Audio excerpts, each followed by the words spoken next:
Harold Griggs didn't knock. He never did.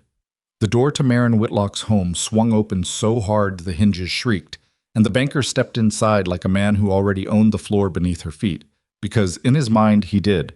He dropped a stack of papers on her kitchen table without looking at her face, without removing his hat, without a single word that resembled human decency.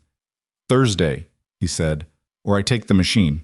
Lucy pressed herself against the wall, her small fingers gripping the hem of her dress. Maren didn't move. Couldn't move. That sewing machine was the only thing standing between her daughter and starvation.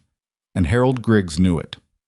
If that had been your home, your child, your last chance, what would you have done? Before we go further, if this kind of story moves something in you, please subscribe to this channel and follow Maren's story all the way to the end.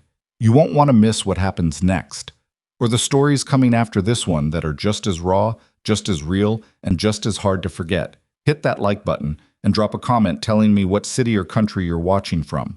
I want to see how far this story travels. Now, let's go back to where it all began. The morning. Harold Griggs moved up the foreclosure deadline. Maren Whitlock had already been awake for 3 hours. Not because Lucy was sick, and not because the wind was rattling the roof again, though it was.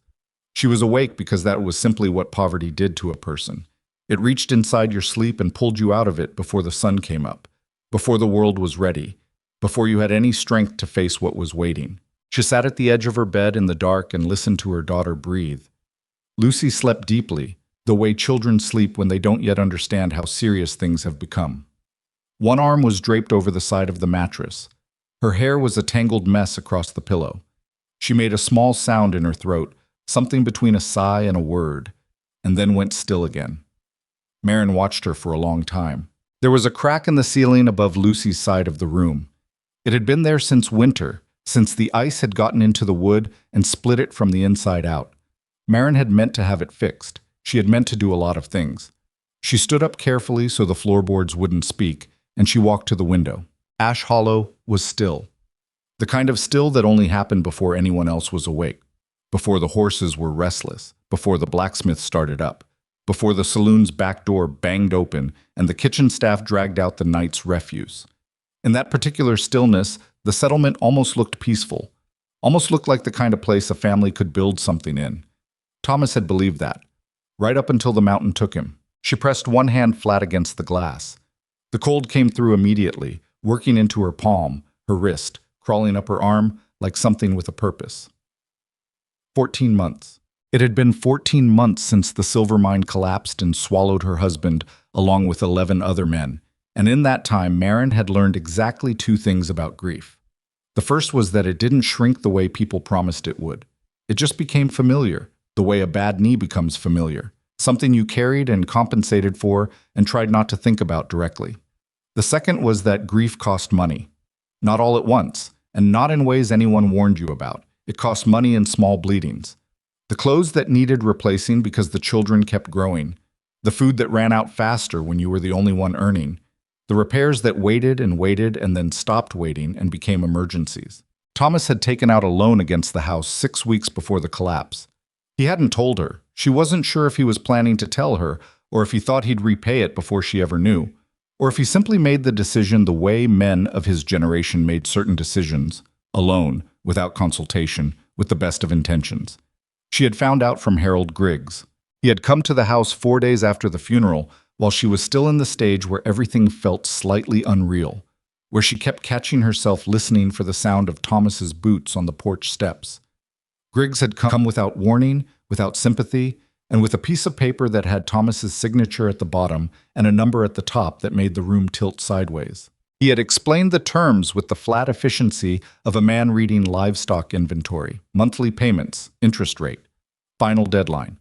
He had used the word obligation 4 times and the word widow twice. Not once had he used the word sorry. That was 14 months ago. She had made every payment. Not easily, not without cost, but she had made each one by stretching her sewing work across every available hour, before dawn, after Lucy fell asleep, through headaches and strained eyes and fingers that ached down to the bone. She had taken in mending for the saloon. She had repaired harnesses for ranchers. She had let out seams for pregnant women and taken in waistbands for men who'd lost weight from illness. She had done all of it on the machine that sat in the corner of her front room like a piece of holy equipment, the one possession she had refused to sacrifice when things got bad enough that she'd sold Thomas's rifle, his good boots, and the silver watch his father had given him. She had never missed a payment. Until October, when Lucy got the fever. The doctor's fee was not negotiable. Neither was the medicine. She had paid both and eaten almost nothing for 10 days, and prayed that the next month's work would be enough to cover what she'd borrowed from the payment envelope. It wasn't. She had gone to the bank herself and explained. She had sat in the chair across from Harold Griggs's desk and told him plainly what had happened: the fever, the cost, the timeline, the plan for catching up. She had come prepared. She had brought her ledger, her order log, her list of outstanding commissions.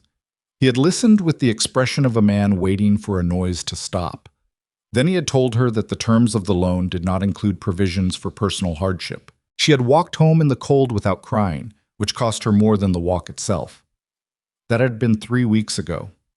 This morning, the knock came at 7:30. She heard it while she was braiding Lucy's hair, or attempting to.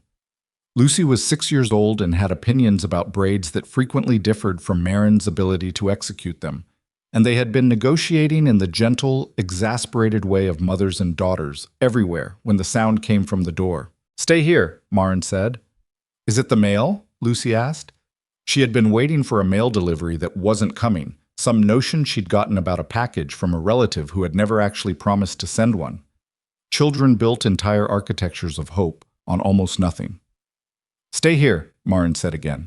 She opened the door to find not a delivery boy, not a neighbor, but Harold Griggs himself standing on her porch with his coat buttoned to the throat and a document in his gloved hand. For one disoriented moment, she thought he was there to tell her something terrible had happened, some new catastrophe that required his personal appearance. Then she saw the look on his face, which was not the face of a man delivering news. It was the face of a man completing a transaction. He held out the paper. She took it because her hands moved before her mind did. "The deadline has been moved," he said. "Payment in full is now required by end of Thursday." She looked at the paper. The words were there in clear print, but her brain kept sliding off them. "That's 4 days," she said. "That's correct." The original deadline was the end of the month. We're on the 8th. The bank has reviewed the account and determined that the risk level warrants an accelerated timeline. He said it smoothly, without any change in his expression, like a thing he had rehearsed or said so many times it no longer required thought. "You can't just—" She stopped. She didn't know how to finish that sentence in a way that would mean anything to him. She looked down at the paper again. The number at the bottom had not changed. It was still enormous. It was still impossible. "I've never missed a full payment in over a year," she said. 1 month. I was late 1 month.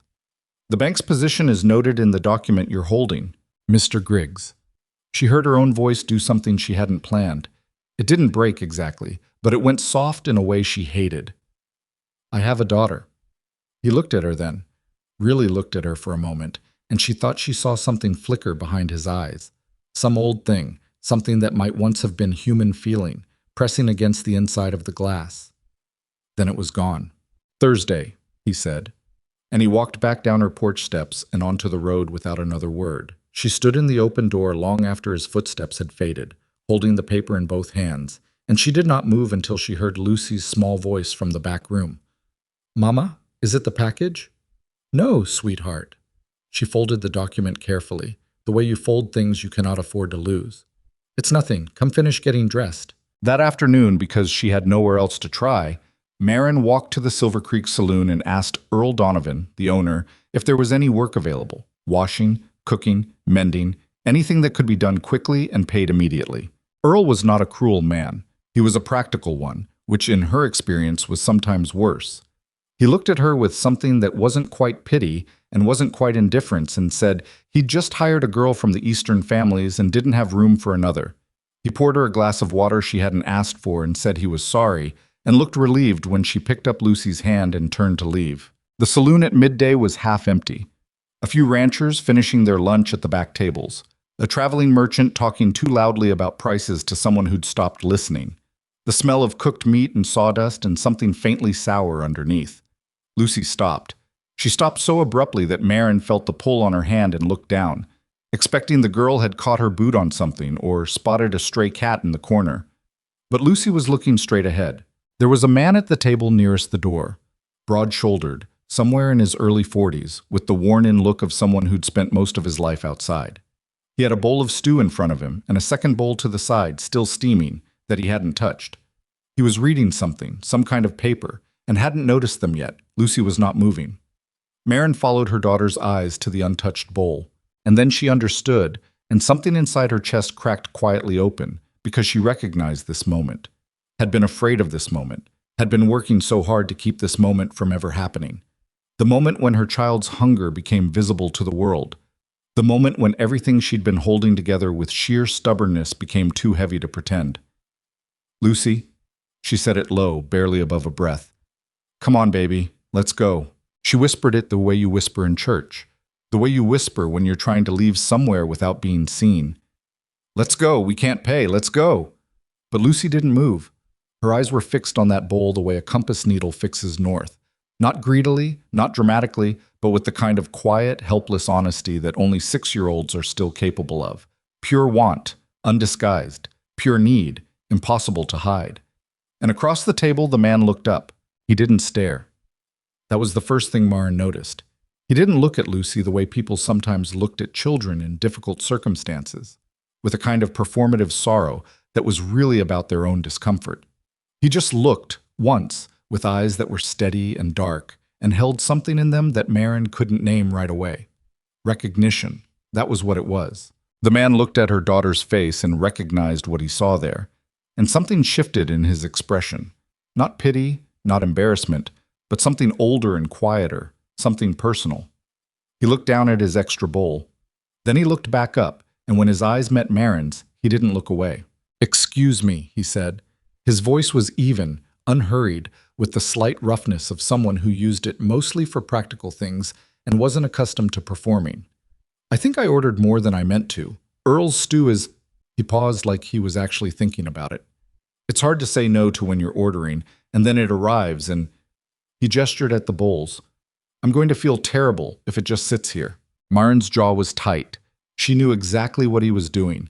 Every nerve in her body was screaming at her to thank him politely and walk out the door with whatever remained of her dignity, to tell her daughter that they had food at home, even though what they had at home was half a loaf of bread and 2 eggs she'd been saving. She opened her mouth. Lucy climbed into the chair across from him, just like that. No hesitation, no request for permission, no looking back at her mother. She simply climbed up into the chair and settled herself and folded her hands on the table in front of the bowl, the way Maren had taught her to sit at meals, and looked at the man. "Thank you," Lucy said. The man blinked. Something that wasn't quite a smile moved across his face. "You're welcome," he said. Maren stood there for one more moment, caught between every instinct she possessed and the fact of her hungry daughter sitting down at a stranger's table with the settled certainty of a child who has made a reasonable decision. She sat down. She sat down because there was nothing else to do, and because Lucy's presence at that table was already its own fait accompli, and because some part of her, buried deep under the pride and the exhaustion and the long practice of managing alone, was simply, desperately grateful. The man pushed the second bowl toward her without comment. "Silas Mercer," he said, not extending a hand, just offering the name simply, the way you might set something on a table. "Maren Whitlock," she said, and after a beat, "This is Lucy." "I know," he said. And when she raised her eyes, "I've seen you at the dry goods store. She talks to the jars." Lucy, midway through her first spoonful of stew, looked up. "They don't talk back," she said, with the gravity of someone clarifying a misunderstood point. "Not yet," Silas said. It was a ridiculous thing to say to a child, and Maren knew it, and she watched her daughter's face open up like a window being unlatched, and something in Maren's throat went very tight. She picked up her spoon. The stew was hot and thick, and tasted like something she hadn't let herself want in a long time. She ate without speaking, and Silas returned to his paper, and Lucy hummed something tuneless under her breath. And for a few minutes, the table held the three of them in an ordinary quiet that should have felt strange and didn't. Outside, Thursday was coming. The paper was still folded in Maren's coat pocket. She hadn't told anyone. She didn't know who she would tell. She didn't know yet what she was going to do. But she finished the stew, and when Lucy was done, she thanked Silas Mercer in a voice that was completely steady. And she took her daughter's hand, and she walked back out into the cold Ash Hollow afternoon, with her spine straight and her head up and the impossible number from Harold Griggs's document pressing against her ribs, like a stone she was carrying from the inside. She did not let herself look back at the man at the table. She did not let herself think about the way he had looked at Lucy's face and recognize something in it without needing to be told what it was. She did not allow herself to feel the meal settling warm in her stomach, like the first solid ground she'd found in months. She was very, very practiced at not allowing herself things. But that evening, after Lucy was asleep, Maren sat at her sewing machine and found herself pausing more than she usually did, sitting in the pause, looking at her hands on the fabric, wondering, for the first time in a long time, what it would cost her to accept help, and whether that cost was actually higher than the alternative. The needle went down into the cloth. She pushed the thought away. She had work to do.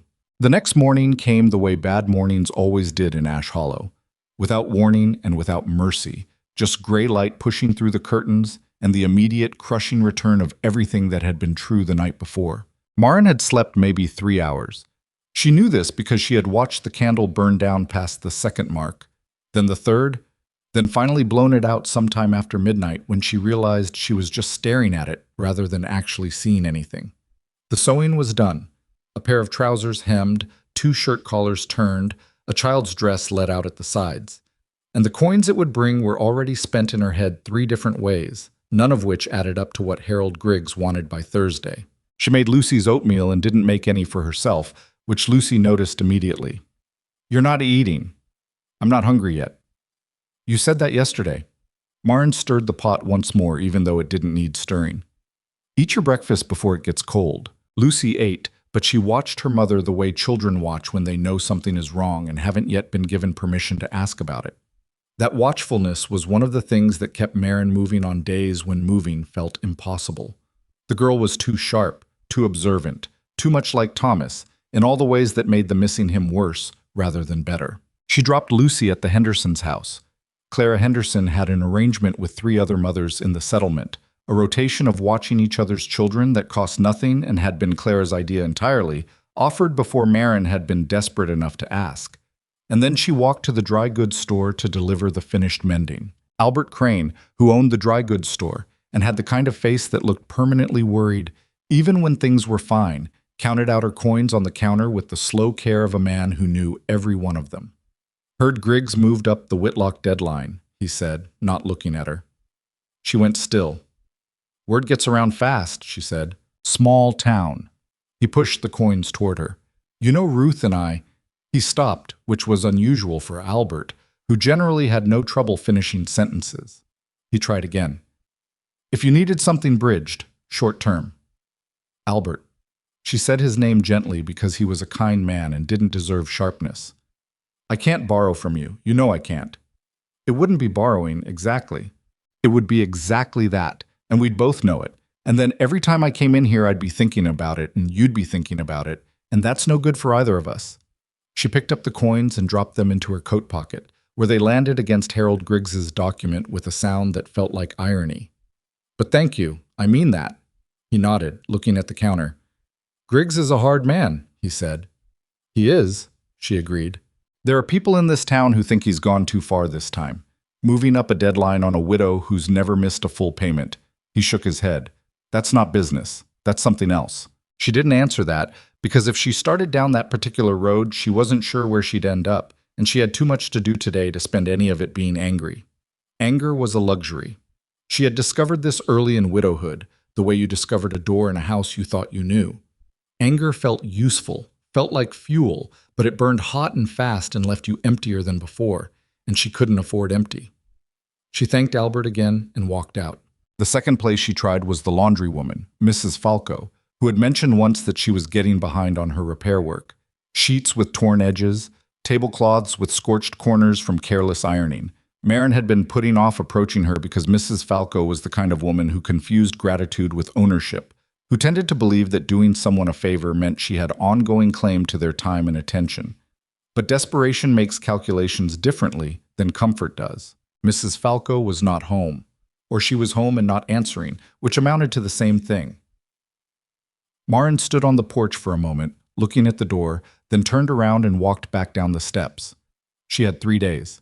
She was standing in the middle of the road doing the arithmetic for the 100th time. The coins she had, the work she could realistically complete, the gap between those two numbers and the one on Griggs's paper. When she heard footsteps behind her and turned to find Silas Mercer coming out of the feed store with a paper sack under one arm, he stopped when he saw her. There was a half-second where neither of them said anything, and Maren felt the awkwardness of it acutely. The fact that the last time she'd seen this man, she had been sitting at his table eating his food because her daughter had simply decided to, and she hadn't properly addressed that, hadn't found the right words, had just thanked him and left as quickly as she could manage. "Mrs. Whitlock," he said. "Mr. Mercer," she paused. "I didn't thank you adequately yesterday. For the meal." He shifted the bag under his arm. "You thanked me fine." I was flustered. "You seemed composed to me." "I'm good at seeming composed." She hadn't meant to say that. It came out before she'd decided to let it. She saw something move through his expression. Not amusement exactly, but something adjacent to it. "I know the feeling," he said. There was another beat of silence. A wagon rolled past on the road behind her. Somewhere down the way, someone was hammering. "I've got some shirts," Silas said. "Back at the ranch. 4 of them need buttons replaced, and 2 have tears along the shoulder seam that I've been ignoring since summer." He said it evenly, matter-of-factly, like he was reading items off a list rather than inventing them on the spot, though she strongly suspected the latter. "I could bring them by this afternoon if that's the kind of work you take on." She looked at him steadily. He looked back. "Is that actually true?" she asked. "About the shirts?" Something shifted in his jaw. Not guilt exactly. More like the expression of a man who has been caught being honest about a thing he intended to be subtle about. 3 of the 4, he said. "Mr. Mercer, the work is real. The pay is real. What's not real is the coincidence of me mentioning it right now instead of earlier." He said it simply, without apology, just laying it out. "You can turn it down if you want."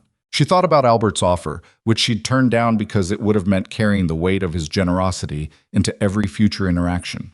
She thought about Mrs. Falco and her particular brand of transactional kindness. She thought about the coins in her pocket and the number on the paper. "Fair rates," she said. "Fair rates," he agreed. "And I'll need the work delivered today. I can turn it around in 48 hours if the tears aren't too deep. I can have them there by 2. She nodded once, crisply, like closing a door. "Then I'll see you at 2. She walked away before she could second-guess herself, which had become her standard approach to decisions she was uncertain about. Walk away first, think about it later. By the time later arrived, it was usually too difficult to reverse course, which was occasionally useful and occasionally disastrous, but always better than standing in the middle of a road arguing with yourself. He brought the shirts at 2 o'clock exactly, which she noted because she hadn't expected punctuality from a rancher and wasn't sure what to do with it. Lucy was back from the Hendersons by then, and she was at the table drawing something with a stub of pencil on the back of a flour sack, very seriously, in the way children are serious about art projects that adults will not be able to identify. Silas handed Maren the shirts at the door. There were, as promised, 4 of them, 3 with genuine damage she could see immediately, and one that was so close to fine it was almost funny. She took them without comment. "Who's that?" Lucy said from the table, looking up from her drawing without lifting the pencil. "This is Mr. Mercer," Maren said. "He brought me work." "You were at the saloon," Lucy said. "You had the extra stew." "That's right," Silas said. "Did you really order too much, or were you being polite?" There was a pause. Maren kept her eyes on the shirts in her hands. "Little of both," Silas said. Lucy considered this. "That's okay," she decided, and went back to her drawing. Maren looked up and found Silas watching the girl with an expression that was difficult to read. Not sentimental, not the soft-focused tenderness people sometimes performed around children. Something more private than that, more earned, like he was recognizing something. "Thank you for bringing these," Maren said. It was a clear dismissal. He nodded and left without overstaying, which she appreciated more than she would have expected. She spread the shirts on the table after Lucy went to bed and examined each one in the lamplight. The shoulder seams were straightforward. The buttons, 3 missing and 1 cracked. She had replacements for in her button tin, close enough in size and color that only a particular kind of person would notice the difference. She started with the worst of the tears, threading her needle with the practiced efficiency of someone who had done this particular motion thousands of times. And she worked until the lamp oil got low and her eyes started refusing to focus properly. And then she stopped. She put the shirts aside and looked at the sewing machine. The sewing machine had a name. She had never called it by the name out loud, only in her head, and the name was Thomas, which was possibly the most embarrassing thing about her. She would never tell anyone. She had bought it with Thomas, the two of them driving the wagon to the equipment dealer in the next county over because Ash Hollow didn't have one yet, and Thomas had loaded it into the wagon bed himself and driven home so carefully, taking every rut in the road at a crawl, like he was transporting something alive. She put her hand on it the way she sometimes did when she needed to think clearly. Thursday was in 2 days. She had the coins from Albert. She had the payment coming from Silas's shirts. She had a half-finished order for a woman in the eastern part of town who needed a blouse for her daughter's wedding. Even if she finished everything and collected everything and added it all together, the number still came up short. Not by a little, by enough. She sat there in the dark for a long while. Then she got up, went to the small box she kept under the floorboard near the window, which was not a hiding place so much as simply a place that was hers, that Thomas had never known about, that held the few things she had managed to keep truly separate through the whole of their marriage and the whole of the disaster that followed it. Inside the box was a small amount of money she had put by over 18 months, dollar by slow dollar, each one representing some small sacrifice she hadn't told anyone about. She had been saving it without a clear purpose, which was an act of pure instinct, the kind of financial behavior you developed when you had grown up in a family where money disappeared without warning, and you learned early to put small amounts of it in places that were hard to find. She counted it. She put it with the rest of the coins. Still short. She put everything back and went to bed and lay in the dark with the problem moving through her head in circles, the way problems do when you're too tired to solve them and too worried to sleep. The next morning, Silas came back. She hadn't expected him, and she was not composed when she opened the door. She was in her work clothes, hair not yet properly pinned, flour on one hand from the bread she'd been making, and she had a needle threaded through the collar of her work dress in the way she always kept one when she was in the middle of something. She looked, she suspected, like exactly what she was, a woman in the middle of a hard week who had not been expecting company.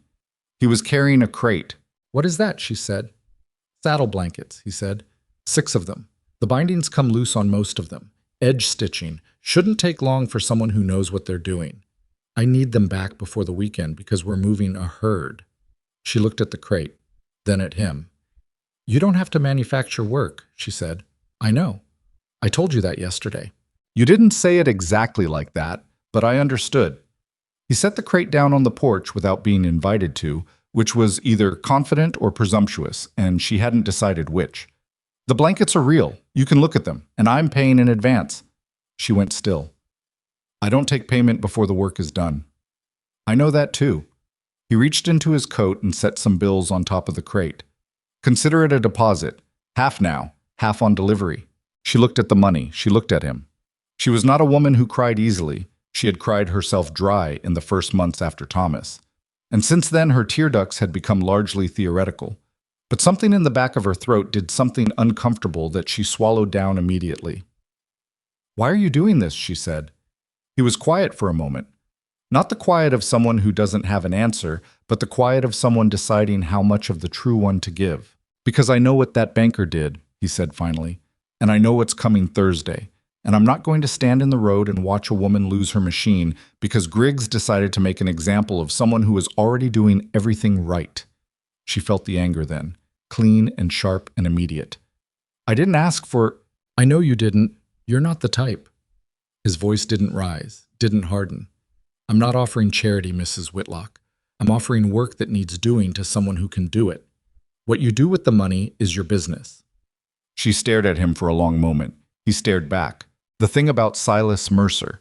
And she was beginning to understand this, to file it away with the other observations she'd been making without consciously deciding to, was that he didn't feel silence the way most people did.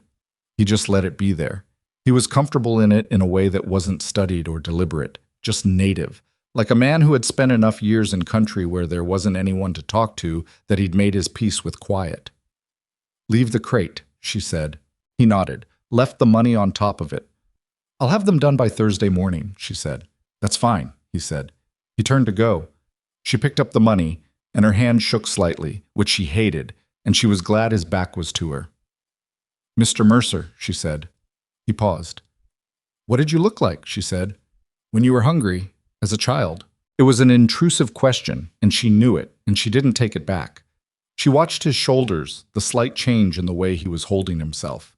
He turned halfway around, not all the way. "Skinny," he said. "Real quiet about it. My mother used to say I had a face like a closed door when things were bad." A pause. "I didn't know that's what it looked like from the outside until I was older." She nodded once.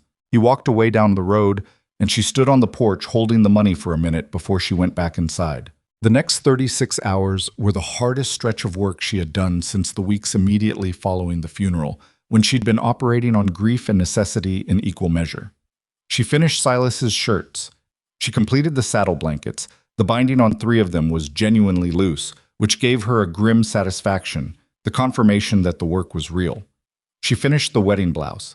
She took on an emergency hem from a woman in the settlement who needed a dress altered before a family visit, done it in one evening, and collected payment in the early morning. Lucy helped where she could, which mostly meant staying out of the way and keeping herself occupied, which she was remarkably good at for a child of 6. She had made friends with a spider that lived in the corner of the front room window and had named it something that changed every day, and she spent a good portion of each morning providing it with detailed reports on the day's agenda. Maren listened to these reports from across the room and found them both absurd and deeply comforting. Wednesday evening, she counted everything. She set it all out on the kitchen table after Lucy was sleeping. Coins arranged by value, bills laid flat, the paper from the button tin where she'd been keeping running tallies crossed out and retallied. She added it up twice. Then a third time with a different order, as if changing the sequence might change the sum. It didn't. She was still short. Not by much. That was the cruelest part. Not by the kind of amount that would have made the whole thing clearly impossible from the start, but short enough that it mattered. Short enough that when Harold Griggs looked at what she brought him tomorrow and looked at what the document said, he would have exactly the number he needed to proceed. She sat at the table for a long time. Then she heard the knock. It was late, later than anyone in Ash Hollow typically came calling, and her first instinct was fear, the animal response she'd developed in the months of living alone. But the knock was unhurried. 3 measured taps, the sound of someone who was making an effort not to alarm anyone. She opened the door to find Silas standing in the dark. I was not holding anything this time. His hat was in his hands, which she had never seen before. He had always been wearing it when she saw him, and seeing him without it made him look different in a way she couldn't immediately categorize. "I heard about the number," he said. "What Griggs wants." She didn't ask how. Small towns had their own circulation systems, and she had learned not to be surprised by what traveled through them. "Then you know I'm managing," she said. "I know you're close." He was quiet for a moment. "I went to see Griggs today." The air between them changed. "You did what?" she said. "I went to the bank. I asked him if there was any flexibility in the number. Not the deadline, not the terms, just the final figure. Whether there was a range that, without talking to me." Her voice was very flat, very quiet. That flatness was not calm. "Yes." "Without asking me." "Yes." He met her eyes. "I know. Mr. Mercer." She had to stop and start again. "I have been managing this situation for over a year. I have made every payment. I have walked into that bank and sat in that man's chair and laid out my situation with my own words and my own ledger and my own numbers. I have handled this." Her voice was still quiet, but there was something moving underneath it, something that had been compressed and pressurized for a very long time. "And you thought the thing I needed was for a man to go in there and ask on my behalf, like I hadn't already tried. Like the reason he said no to me is that I just didn't phrase it right, and if a cattleman in a good coat asked the same question, the answer would be different." He didn't look away. He didn't flinch or deflect or offer an explanation. "You're right," he said, Ed. "I know I'm right. I'm not arguing with you." "Then why are you on my porch?" The question sat in the air. He turned his hat once in his hands, a slow rotation. It was the most restless she had ever seen him. "Because I'm going to tell you something I don't tell people, and I want you to have the whole picture before you decide what to think about what I did." She didn't invite him in, but she didn't close the door. When I was 9 years old, he said, my mother lost our farm. Not a house like this, a farm. 20 acres in Missouri. She'd been working it alone since my father left, which was not a dignified departure. And she had done exactly what you're doing, except she didn't have a machine or orders or any of it. She had what her hands could do, and she had me, who was 9 and couldn't do much. He paused. The bank that took it was not unkind. They were just exact. They gave her the same face Harold Griggs gives you, and she held her head up the same way you do, and she walked out of there, and we never got it back. Maren was quiet. I'm not telling you that so you'll feel sorry for me, he said. I'm telling you so you understand that what I did today was not about thinking you couldn't handle it. It was about not being able to watch the same thing happen twice and do nothing. And I understand that's my problem, not yours, and I should have talked to you first. She looked at him for a long time. There was a part of her that was still angry, and that part was correct to be angry, and she didn't dismiss it. But there was another part, older, more tired, less concerned with the principle of the thing, and more concerned with the actual human being standing on her porch with his hat in his hands, that recognized what he had just done. The cost of it. How little most people gave away of themselves and how much that small amount had been. What did he say? She asked. When you went to see him? He said no. A beat. He said it politely, which was somehow worse. She laughed. It surprised her. A short, sharp sound that was mostly exhale, but genuine. She saw something in his face when she did it, something that loosened very slightly. He said no to me too, she said. I know. And you thought, I thought wrong. He said it without a lot of drama. I know you're not looking for a rescuer. I'm not good at watching people struggle when I can see a way to help, even when helping the way I want to isn't actually helping. She leaned against the door frame. The cold was coming in around the edges of the door, working at the warmth of the room she'd spent all evening building. What did you actually say to him? She asked. When you were in there, he told her. All of it, without editing. What he'd said, what Griggs had said back, the exact moment when he'd realized the man wasn't going to move. The way he'd walked out feeling like he'd made something worse rather than better. She listened without interrupting. When he finished, she was quiet for a moment. You mentioned the machine, she said, when you were talking to him. You mentioned that it's my only income source. Yes. He already knew that. I know. So telling him again only confirmed that he has real leverage. She said it without accusation, just tracing the logic. Which is why he's comfortable moving the deadline. Because he knows I can't walk away from it. Silas absorbed this. She watched him work through it. The specific way the well-intentioned interference had potentially made things worse.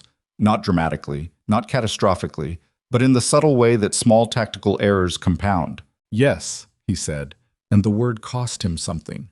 She nodded slowly. I'm not going to lose the machine, she said. You're still short. I know how much I'm short. She said it evenly. And I have between now and tomorrow morning to not be short anymore. She pushed herself off the doorframe and stood straight. And I would like to figure out how to do that by myself. He looked at her. And if you can't, he said, then I figure out what comes next, she said. But it'll be my figuring.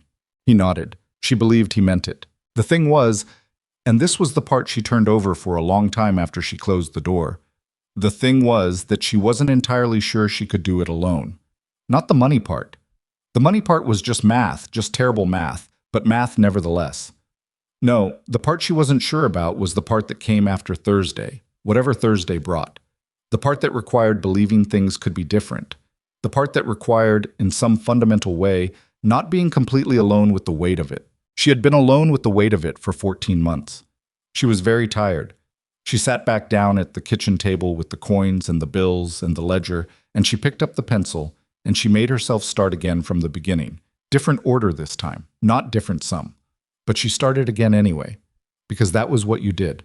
The lamp burned low. Outside, Ash Hollow went quiet, the way it always did at that hour. Everything still except the wind working at the roof and the distant sound of a horse shifting in a stable somewhere down the road. Lucy slept. The spider in the window, currently named, as far as Maren knew, Captain Something, held very still. Maren kept working. She was still at the table when the sky began to go gray at the edges. Thursday was here. She had a number. It wasn't the right number. She had a plan. Partial, imperfect, built on the assumption that Harold Griggs possessed somewhere inside him some residual capacity for basic human reasoning, an assumption she had limited evidence for. She put everything in her coin purse, in her coat pocket, in her inside jacket pocket, distributed the way her mother had taught her to distribute money when she had to carry it somewhere risky. Never all in one place. She washed her face. She braided her hair properly this time, not the rushed arrangement she'd been managing all week. She put on her second-best dress because her best one had a stain she hadn't been able to get out, and she refused to meet Harold Griggs looking like she couldn't manage laundry. She woke Lucy and asked Mrs. Crane 2 streets over if the girl could stay for the morning, which Mrs. Crane agreed to with a warmth that suggested she had heard something about what today meant. Maren walked to the bank. Harold Griggs was already there. She could see him through the front window, seated behind his desk, and even from the street she could see the papers laid out in front of him. He had been waiting. He had probably been looking forward to this, in whatever way a man like Harold Griggs looked forward to things. She stood on the sidewalk outside for one long moment. She thought about Thomas, which she tried not to do in moments that required strength because it made her want to cry, and she had already decided she was not going to cry in front of Harold Griggs. Not today. Not any day. But she thought about him for just a moment. Not the way he'd looked at the end, not the grief part, but the way he used to drive that wagon over the ruts in the road, slow and careful, like something precious was riding in the back. She put her hand on the door. She pulled it open. The bell above it rang, clear and sharp in the morning cold. Harold Griggs looked up. She walked in. The bell above the door was still ringing when Harold Griggs looked up from his desk. He didn't stand. Men like Griggs stood for certain people and not for others, and the list of people he stood for had nothing to do with decency and everything to do with ledger balances. He watched Maren cross the floor of the bank with the expression of a man who has already decided how a conversation will end and is simply waiting for the other party to catch up. The bank was empty except for the 2 of them and a young clerk named Douglas, who was doing something with papers near the back wall and doing it very quietly, the way young clerks learn to do things when their employer was about to conduct unpleasant business. Maren sat down across from Griggs without being invited to. She set her coin purse on the desk and her hands in her lap, and she looked at him. "Mrs. Whitlock," he said, "I appreciate your punctuality." "I want to discuss the number," she said. Not good morning, not pleasantries. She had decided on the walk over that every word she spent on social lubrication was a word she could have spent on something that actually mattered, and she was running out of words she could afford to waste. Griggs folded his hands on the desk. "The number is in the document you received. I don't believe there's much to discuss." "There's a shortfall," she said. "I've been working all week. I have nearly everything." She opened the coin purse and began laying money on his desk. Not all at once, but piece by piece, organized, the coins in stacks and the bills laid flat. It was deliberate. She wanted him to see each one. She wanted him to understand what these represented. He watched without expression. "I'm short by $14.30, she said. "I can have it to you by the end of next week. I have outstanding orders. Mrs. Whitlock." He said her name with the patient finality of a man closing a gate. The terms of the accelerated timeline were clearly stated in the document. Payment in full. Today. "I'm aware of what the document says." "Then you understand my position." "Your position," she said, "is that you're going to seize a widow's property over $14. Something moved through his expression. Not guilt, not humanity, but something like irritation at the framing. "My position is that the bank has a legal obligation to enforce the terms of a loan agreement. The amount of the shortfall is not the relevant. It is absolutely the relevant factor." She kept her voice level. She had practiced this on the walk over, had rehearsed the tone she needed, which was not angry and not pleading, but simply firm, simply present, simply the voice of someone who refuses to be spoken around. "You are choosing to enforce an accelerated deadline that you imposed unilaterally on a borrower who has made every payment for over a year except one partial month, over $14. You are making that choice. I want you to say it plainly." Griggs looked at her for a long moment. "The bank will be proceeding with the foreclosure," he said. "I am sorry for your circumstances." He was not sorry. They both knew he was not sorry. The words sat between them on the desk like a counterfeit coin. Maren picked up her money. She did it slowly, all of it, every coin and every bill, returning it to the purse, the same careful way she had laid it out. She was aware of Douglas, completely motionless at the back of the room. She was aware of the clock on the wall ticking. She was aware of everything with the hyperclarity of someone who is keeping themselves very tightly controlled because the alternative is falling apart in front of a man who would interpret that as confirmation of something. She stood up. "I'll need a few hours to make arrangements," she said. He nodded magnanimously, as though granting her something. "The sheriff will be by at noon." She walked out. She made it half a block before she stopped. She stopped because her legs had simply decided to stop, which had never happened to her before and was profoundly inconvenient. She was standing in front of the hardware store, and she put one hand on the wall beside the door, and she stood there for a moment, just breathing, just letting the cold air do its work. $14. A year of work. A year of early mornings and burned candle stubs and aching hands and eating less than she should, so Lucy could eat enough. And it was going to come down to $14.30. She pushed off the wall. She had a few hours. She needed to get Lucy from the Cranes. She needed to think about where they could go if the worst happened. Whether Mrs. Henderson had any room, whether she could negotiate some arrangement for temporary housing, whether there was a legal avenue she hadn't thought of yet. She needed to figure out how to tell a 6-year-old girl that they might be losing the house without Lucy understanding what that actually meant in its fullest weight. She was halfway to the Cranes when she heard her name. It was Clara Henderson, coming out of the milliner's shop with her arms full of something, who stopped when she saw Maren's face and apparently read it accurately, despite Maren's best efforts. "What happened?" Clara said. Maren started to say that nothing had happened, that she was fine, that things were in hand. She had these phrases ready the way you keep tools in your apron pocket, clothes and available. But Clara was already coming toward her, and her expression had the specific quality of someone who is not going to accept a short answer. "Griggs," Maren said. "He's sending the sheriff at noon." Clara's face went tight. "Over the payment shortfall." $14. "Maren," Clara said it quietly. Let me, don't." She said it gently. "Please don't. Not you too." Clara stopped. Her arms were still full of whatever she'd been carrying, and she looked at Maren over the top of it with an expression that held about 6 different things at once. "Someone else already tried?" "Last night." She paused. "Mercer." Clara's eyebrows did something. "The rancher?" "Yes." "And you told him no?" "I told him it wasn't his to fix." Clara was quiet for a moment. Then, very carefully, she said, "Is there anything that is his to fix, in your view?" It was a pointed question, and Maren recognized it as such, and she appreciated Clara too much to pretend she didn't. "I don't know yet," she said honestly, "but I need to figure out the $14 before I figure out anything else." "Then let me loan you the $14. "Clara." "Not as charity, as a neighbor loan. You pay me back when you can. No interest, no deadline, no Harold Griggs in the middle of it." She shifted the bundle in her arms. "It's $14. You've mended half the children's clothing in my house. Let me give you $14. Maren stood on the street in the morning cold and looked at her friend's face and thought about pride, about what it cost and what it bought, and whether the exchange rate made sense when your daughter needed a house to live in. "I'll pay you back," she said. "I know you will." Clara was already shifting her bundle to one arm, reaching for her purse. That was never a question.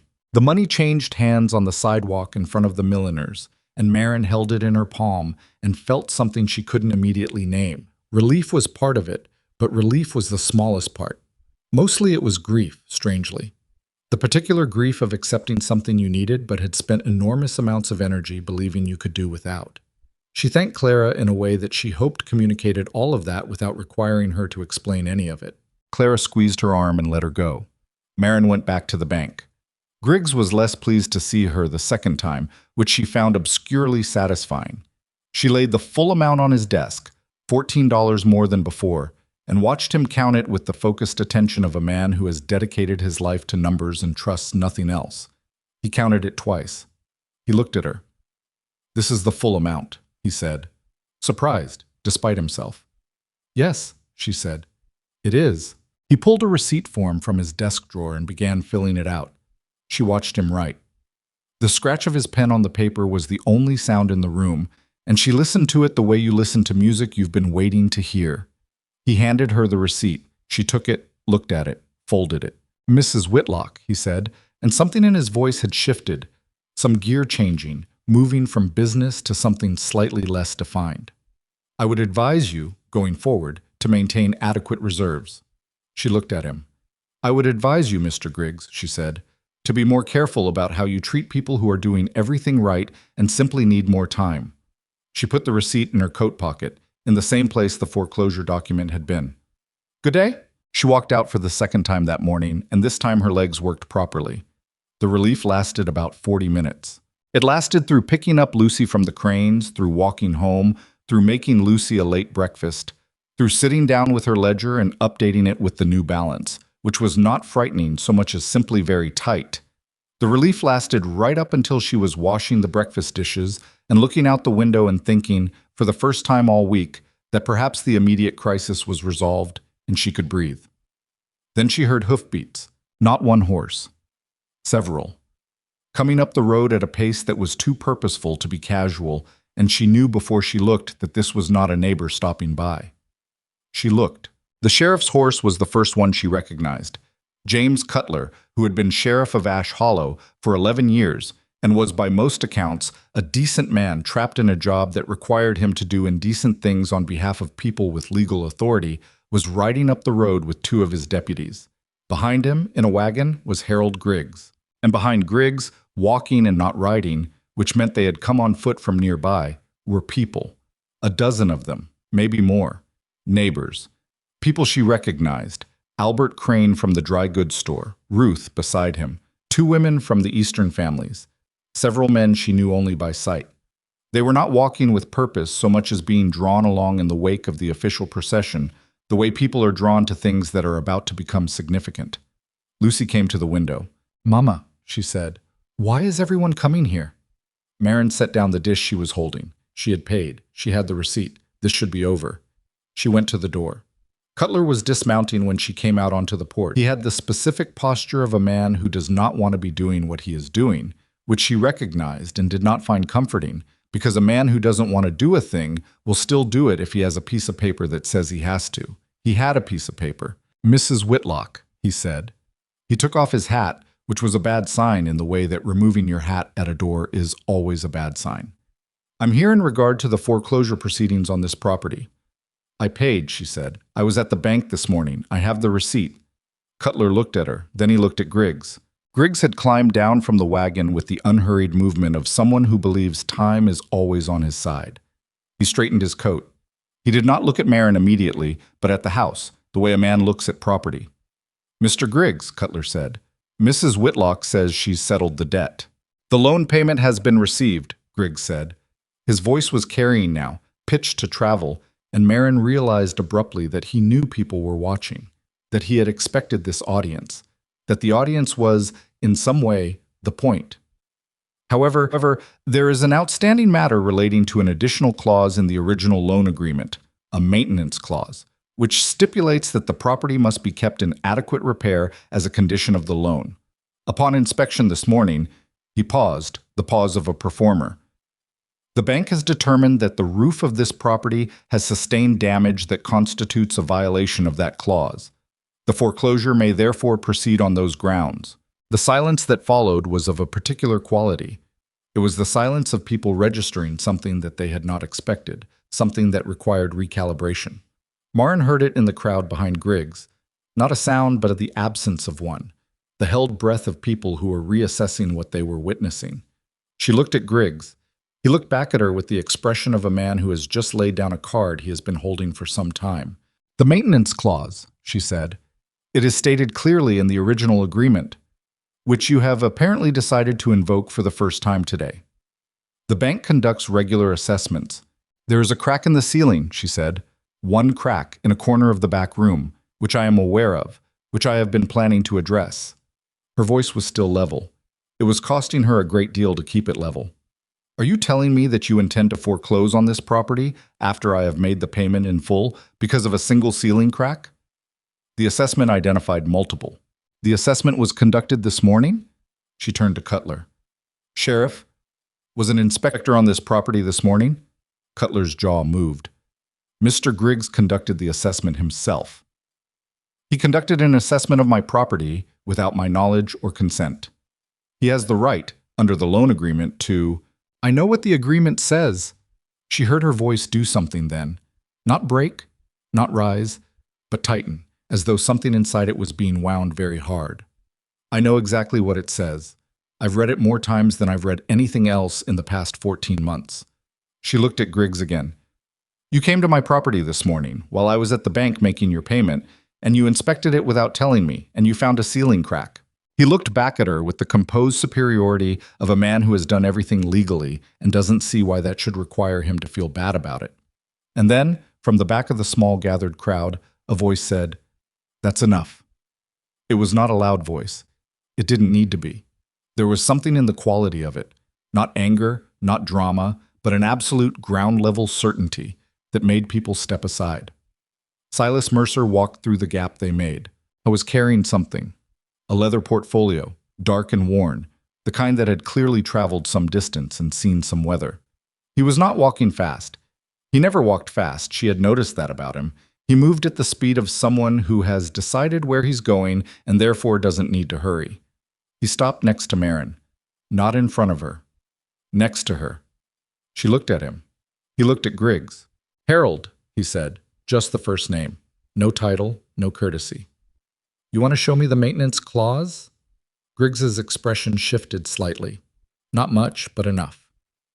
Mr. Mercer, this is a private matter between the bank and— Show me the clause, Silas said. Cutler cleared his throat and produced a copy of the document.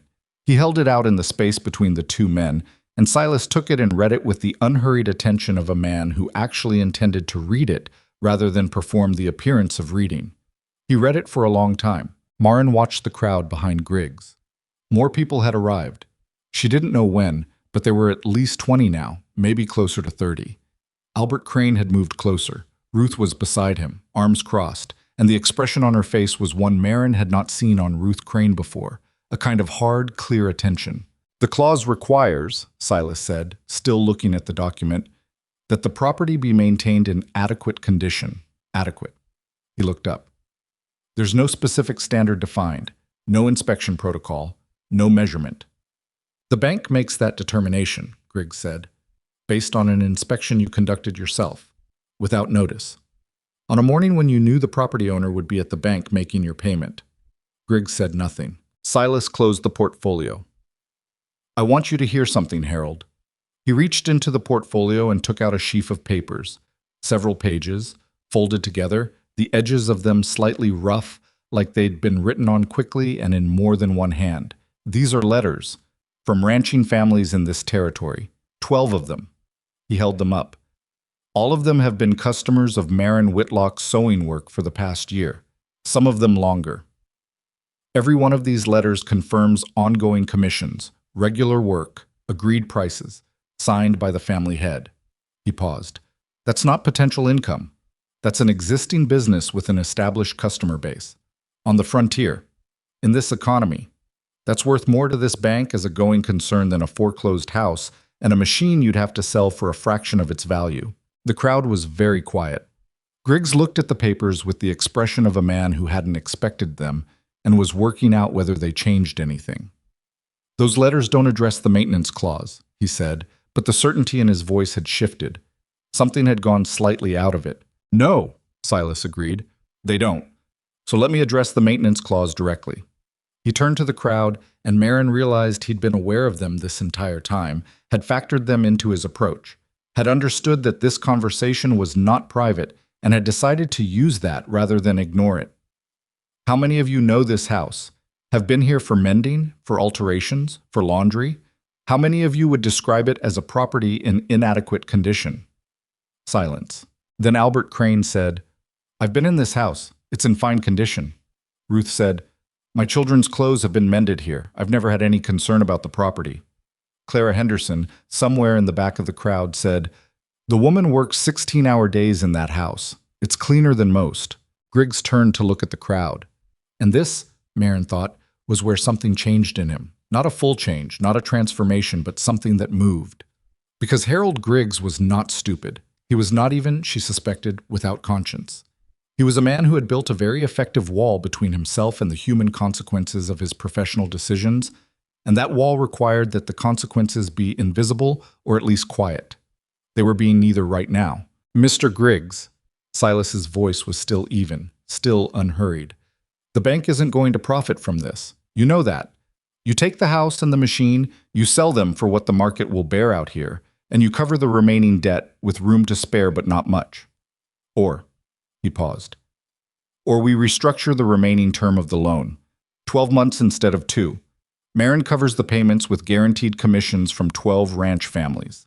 The bank gets its money over a longer period, but it gets all of it, and you're not doing something today that half of Ash Hollow is going to remember for the next decade. He let that last part sit. It was, Maren realized, not a threat. It was a fact, stated quietly. The kind of fact that only becomes useful when someone is honest enough to say it out loud. Griggs looked at the letters. He looked at the crowd. He looked at the maintenance clause document in Cutler's hand. Then he looked at Maren. Really looked at her. Not the way he'd looked in his office, not the clinical assessment of a debt holder, but something more direct. Like he was actually seeing her rather than the file associated with her. She held his gaze. She didn't appeal to him. She didn't soften her expression or let anything into her face that resembled supplication. She simply looked back at him steadily, the way you look at someone when you have nothing to hide and nothing to perform. Something happened in Harold Griggs's face. It was small. It was not, she thought, a change of heart in any dramatic sense. It was more like a door opening a crack, just enough light to change how the room looked. He turned to Cutler. "I'll need to review the bank's position," he said. Cutler blinked. "So you're not—" "I'll need to review it," Griggs said again, with finality. "No action today." The sound that went through the crowd was not cheering exactly. It was more like a collective exhale, 20-some people releasing the same breath at the same moment. Albert Crane said something under his breath to Ruth that Maren couldn't hear. Clara made a sound. Cutler put the papers away. He put his hat back on. He looked at Maren with an expression that might have been apologetic, and she nodded at him because he was not the enemy here, and she had always known that. The crowd began to loosen. People started talking to each other in the low, fast voices of people processing something unexpected. Some of them looked at Maren as they left, not with pity, not with the patronizing warmth she sometimes got from people who meant well, but with something more level, something closer to respect. Griggs walked back to his wagon without speaking to anyone. She watched him go. When she looked back, Silas was standing beside her on the porch, close enough that she could see the papers in his hand were slightly creased from where he'd been gripping them. 12 families, she said. 13, actually. One of them I wasn't sure about, so I left it out. She looked at him. "When did you do this?" "Yesterday, after I left your porch." He looked down at the papers. "I rode out to the Hendersons, the Marchettis, the Beaumont spread, 3 families on the eastern ridge. Got up before dawn and hit 2 more on the way back in this morning." "You rode all night?" "Not all of it." She looked at his face. He had, now that she was paying attention, the look of someone who had not slept, which he was managing with the practiced concealment of a man accustomed to pushing through exhaustion without commenting on it. "Silas." She said his first name and then heard herself do it, which she hadn't planned, and she didn't take it back. He looked at her. "Thank you," she said. She said it differently than she'd said it the first time, over the stew at the saloon. That thank you had been polite and closed, a transaction. This one was something else, something that had more space in it. He nodded. He didn't perform modesty or deflect. He just accepted it. "He hasn't agreed to the restructure," she said. "No, he'll take a day or 2 to make it look like his idea." She almost laughed again. "You know him. I know his type. They always need a moment to decide if they're choosing or being maneuvered. Once they convince themselves they're choosing, they're fine." Lucy appeared at the door, which Maren had left slightly open, and looked at the 2 of them, and then at the road where the crowd was still dispersing. "What happened?" she said. "Nothing that needs explaining right now," Maren said. "Mr. Mercer is here again," Lucy observed. "Yes," Maren said. "Are you friends now?" Maren looked at Silas. Silas looked at Maren. "We're working on it," Silas said. Lucy appeared to find this satisfactory and went back inside. Maren stood on the porch for a moment with the receipt in her pocket and the cold coming off the road and the last of the crowd disappearing around the corner. She felt something she hadn't felt in a very long time. Not happiness exactly. Nothing so simple as that. It was more like the specific sensation of weight redistributing, of not carrying something entirely alone. She wasn't sure what to do with the feeling, so she did what she always did with things she wasn't sure about. She set it aside temporarily to be examined later when she had the bandwidth for it.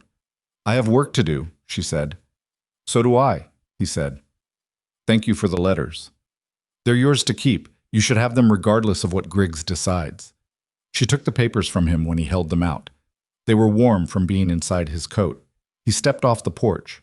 "I'll be in town tomorrow," he said. Not a question and not an announcement, just a statement of fact. The way you say things to someone when you are beginning to operate in a shared context rather than separate ones.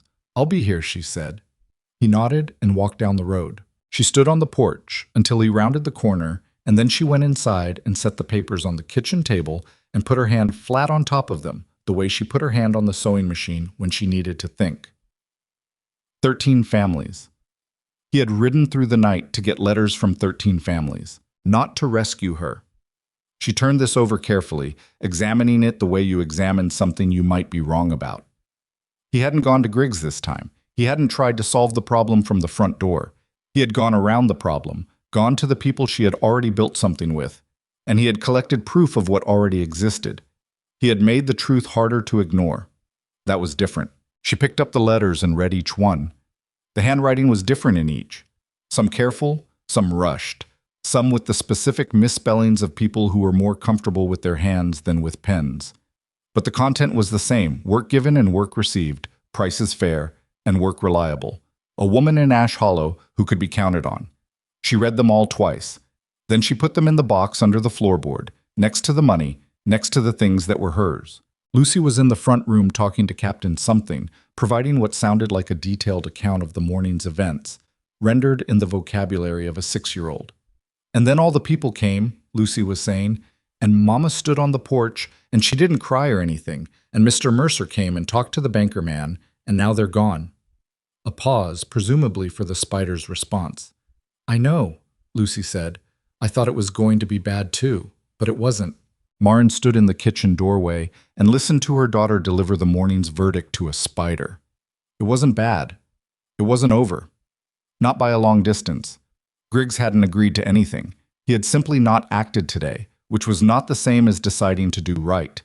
Tomorrow would bring something, another visit, a letter, some new term or condition or legal finding. Men like Harold Griggs did not retreat, they regrouped. But today they were still here. The machine was in the corner where it belonged. The receipt was in her coat pocket. The letters were under the floor. And something had shifted in the balance of things, she thought. Not resolved, not fixed, but shifted. She went to the machine and sat down. She had an order half finished on the table. A woman in the northern part of town who needed a winter coat altered before the cold got serious. And the cold was already getting serious. She threaded the needle. She began to sew. Outside, the last of the crowd had gone. The road was quiet. The afternoon light was coming in at an angle through the front room window, catching the thread where it ran between her fingers, making it briefly gold before it disappeared into the cloth. She kept working. Griggs took 3 days. Not 2, the way Silas had predicted, but 3, which Maren spent in the specific purgatory of not knowing, which she had come to believe was worse than bad news. Bad news had shape. Bad news could be responded to. Not knowing was just waiting with your hands full of things you couldn't put down. She worked.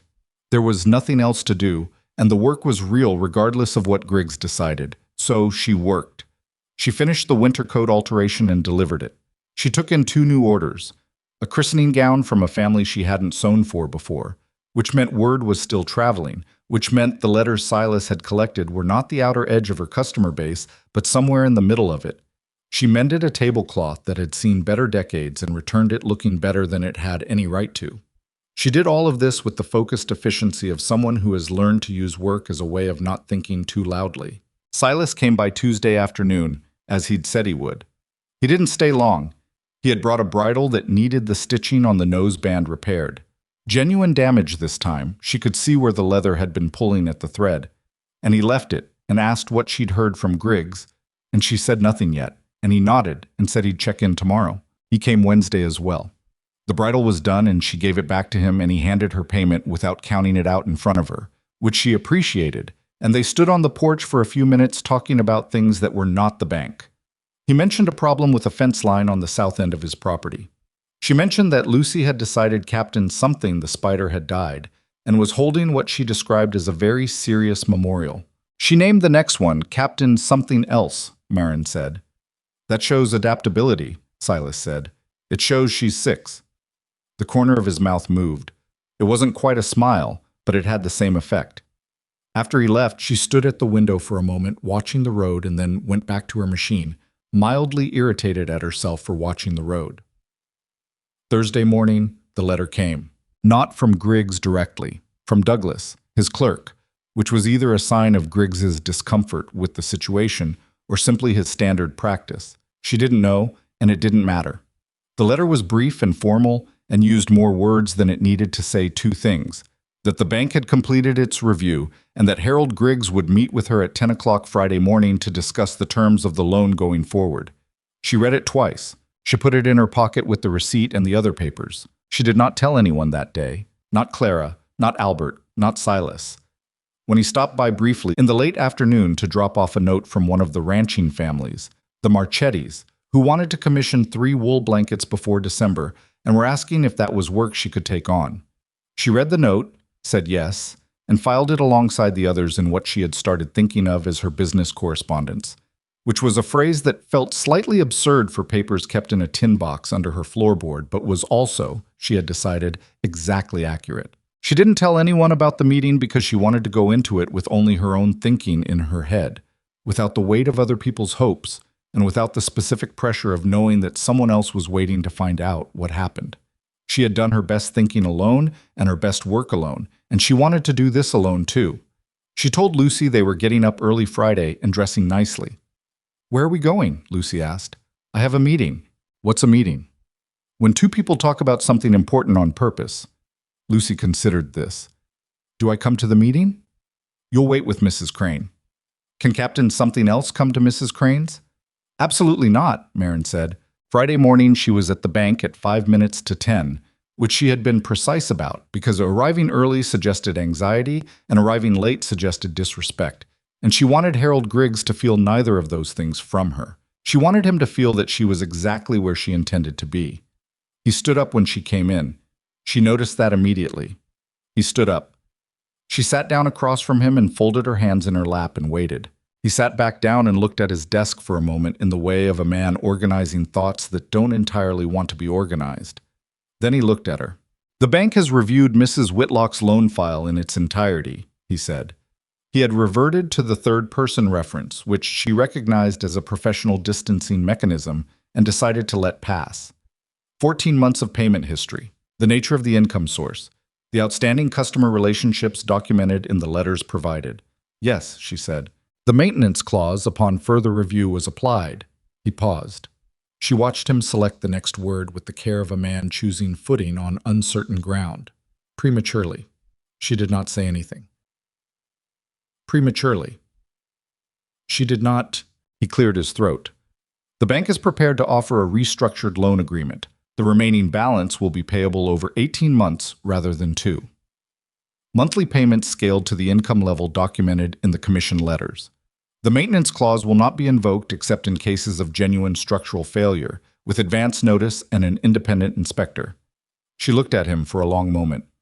"That's 18 months instead of 12, she said. "The additional 6 months reflects the bank's good faith in providing a more manageable timeline. The 12-month proposal came from Mr. Mercer. The bank's offer is 18 months. She looked at the papers on his desk. The new agreement was already drafted. She could see it, pages of it, the official letterhead, the numbered clauses.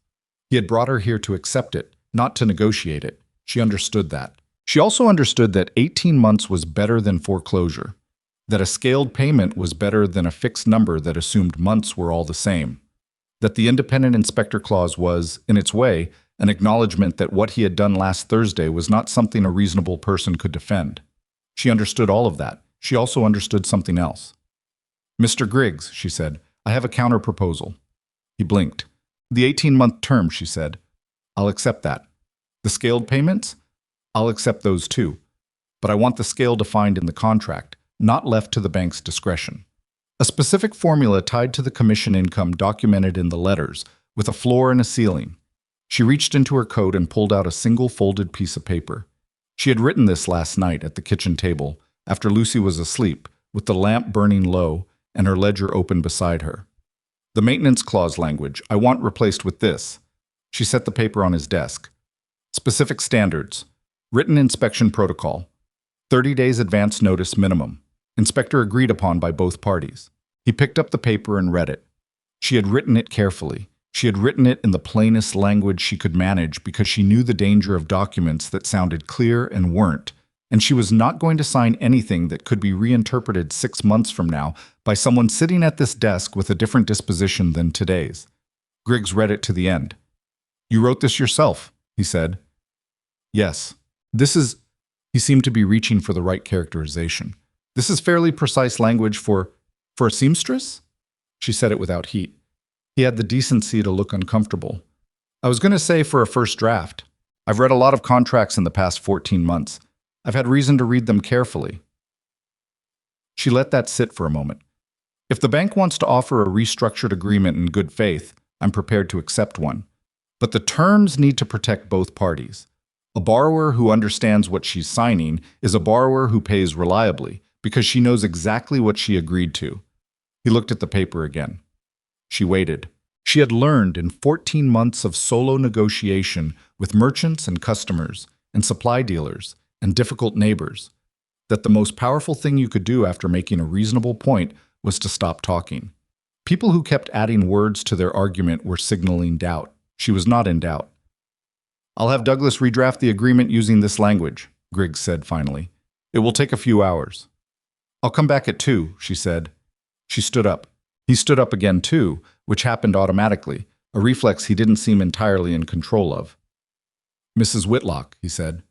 She waited. The commission letters. He paused. I don't normally see that level of preparation from someone in your circumstances. Another pause. That was Mercer's doing, I understand. Mr. Mercer went to those families, she said. The relationships with those families are mine, the work is mine. The reputation that made those letters possible is mine. She picked up her coat from the back of the chair. He made the truth visible. That's different from creating it. Griggs nodded slowly, and there was something in his face that wasn't quite shame and wasn't quite admiration, but was in the neighborhood of both. She walked out of the bank for the 3rd time that week. The second she was on the street, she let out a breath that seemed to come from somewhere around her ankles. Her hands were shaking slightly, which they had been the entire time she was inside, and which she had not permitted herself to acknowledge until now. She stood on the sidewalk and breathed cold air and let her hands shake for a moment before she made them stop. She went to find Silas. She had not planned this. She had planned to go directly to the Cranes, collect Lucy, go home, and wait for 2 o'clock.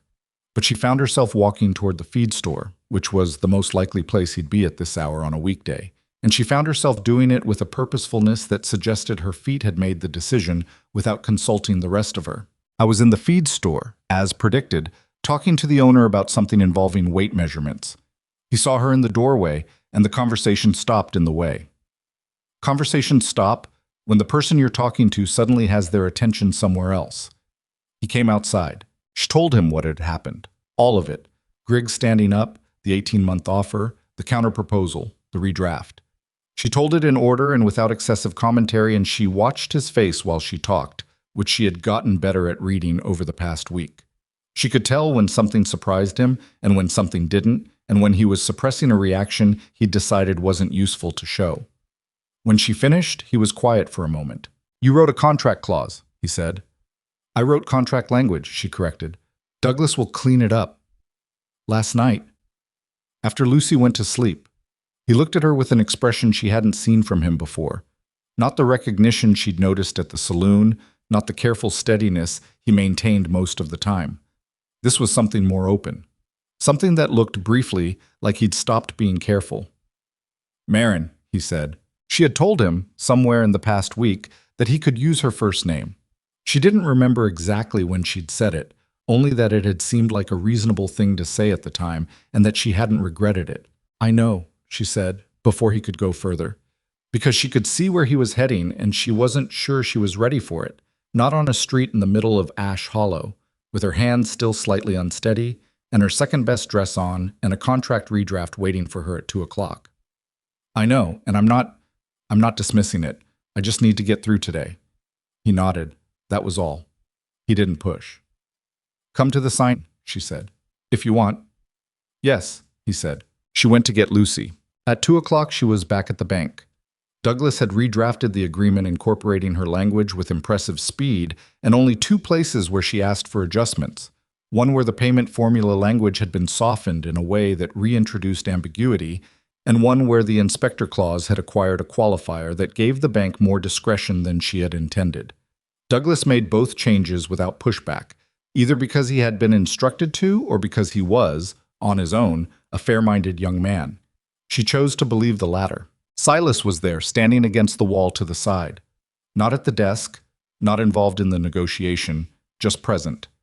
She had not introduced him, and Griggs had not acknowledged him directly, and the 3 of them maintained this arrangement with the wordless agreement of people who understand what a particular configuration means without having to discuss it. She read the final document slowly. She read it the way she had read Thomas's loan agreement, the one Griggs had brought to her house 4 days after the funeral, line by line, back to the beginning whenever something felt slightly off, refusing to let her eyes move faster than her comprehension. It took 20 minutes. She was aware of Douglas and Griggs and Silas all waiting, and she did not hurry. When she was done, she looked up.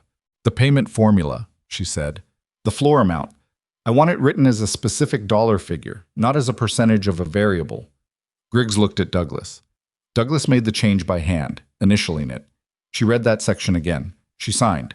The pen moved across the signature line with a steadiness she was not entirely feeling but had decided to project anyway. And then it was done. And Harold Griggs signed below her, and Douglas witnessed it, and she held the signed copy in her hands and looked at it. This document was different from the one Griggs had dropped on her kitchen table that morning 14 months ago. That one had been done to her. This one she had participated in making. She folded it and put it in her coat. Outside on the street, the afternoon had gone golden, the way autumn afternoons went in this part of the country. The light coming in low and sideways, catching the dust and the dry grass and the weathered wood of the storefronts and turning all of it briefly beautiful. Lucy was standing on the sidewalk holding Silas's hand, which she had apparently decided to do at some point during the wait and which Maren had not anticipated finding as affecting as she did. Did it work? Lucy asked. Yes, Maren said. So we keep the house? We keep the house. Lucy processed this. And the machine? And the machine. Good, said Lucy. Captain Something Else was worried. Silas looked at Maren over Lucy's head. She looked back.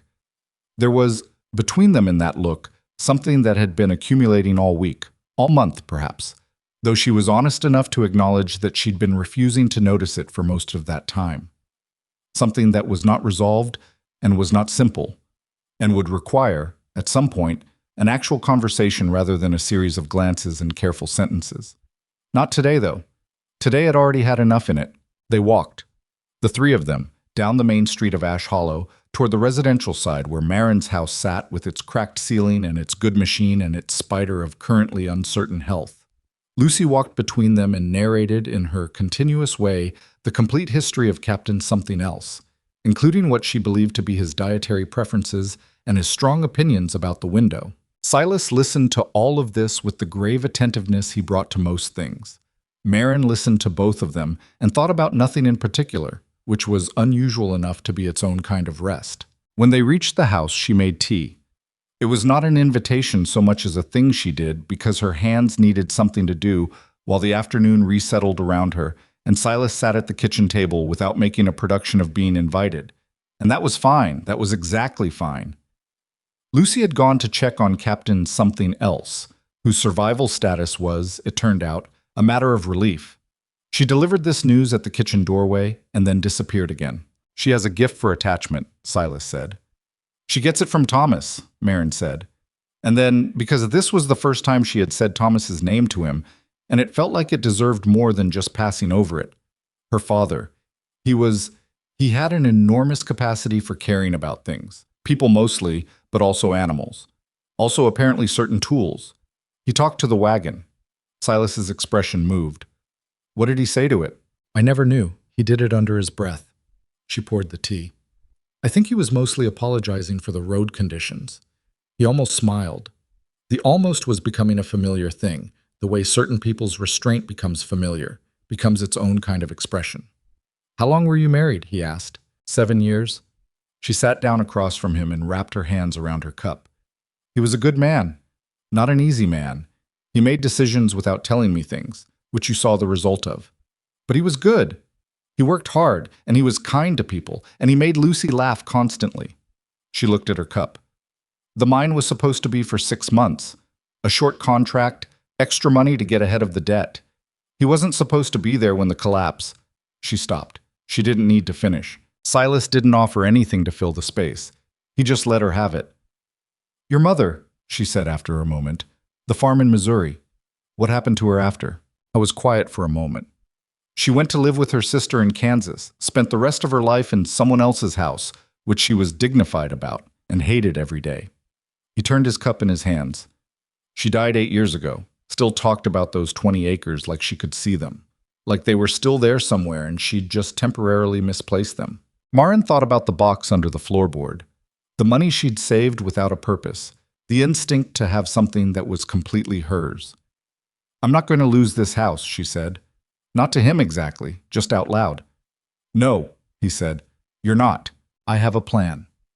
She had been thinking about this for weeks, and the signed agreement in her coat pocket had moved it from abstract to possible in a way that felt physical. The commission letters, those are a foundation. If I could expand the work, take on alterations from families further out, get a second machine eventually. She paused. She had not said this out loud before, had been afraid that saying it out loud would make it fragile somehow, would expose it to the kind of examination that killed ideas before they could grow. I want to open a proper shop, not from the house, a real space in town. Silas looked at her. I know how that sounds, she said, given where I was 3 days ago. It sounds like you, he said. She looked at him. You spent a week fighting to keep what you have, and you're already thinking about what comes next, he said. That's not recklessness. That's just how you think. She didn't know what to do with that exactly. It was accurate in a way that felt slightly exposing. I'd need capital, she said, returning to practical ground because practical ground was where she was most comfortable. More than I have. I'd need to find a space. I'd need to think about whether there's enough demand in this town or whether I'd need to cultivate customers from outside it. The ranch families, Silas said. Some of them have wives who've talked about wanting alterations and dressmaking work they can't get locally. I've heard it mentioned more than once. He said it evenly, not as an offer to fix anything, just as information. There's a market. I don't know all of its edges, but I know it's bigger than what you're currently working. She nodded slowly. I'm not asking you to. She started and stopped. I know, he said. It has to be mine. It will be yours, he said. Whatever shape it takes. That part isn't a question. Lucy appeared in the doorway again with Captain Something Else on one finger, carefully, displayed with the pride of a naturalist who has achieved a remarkable result. He climbed on, she said, with reverence. Silas turned around to look. That's impressive, he said, with the same seriousness he would have applied to a bridge construction report. Lucy glowed. Maren looked at the two of them and felt something so complicated it didn't have a name, something that was compounded of grief and gratitude and a tentative, reluctant hope that she was not yet ready to call by its right name. She looked away before she could think about it too directly. Careful with him, she said to Lucy. Put him back when you're done. The afternoon slipped toward evening. Silas stayed longer than she expected, not because either of them prolonged it artificially, but because the conversation moved through things naturally, and neither of them called a halt to it. They talked about the shop, abstractly, possibilities rather than plans. They talked about the winter coming, which was going to be hard regardless, and the wood supply, and whether the crack in the ceiling was genuinely structural or cosmetic. And Silas said he could look at it if she wanted, and she said not tonight, and he said fair enough. At some point, Lucy fell asleep on the settee in the front room. Captain Something Else presumably returned to his post. And the house went quiet in the particular way it went quiet when the child was sleeping and the lamps were low.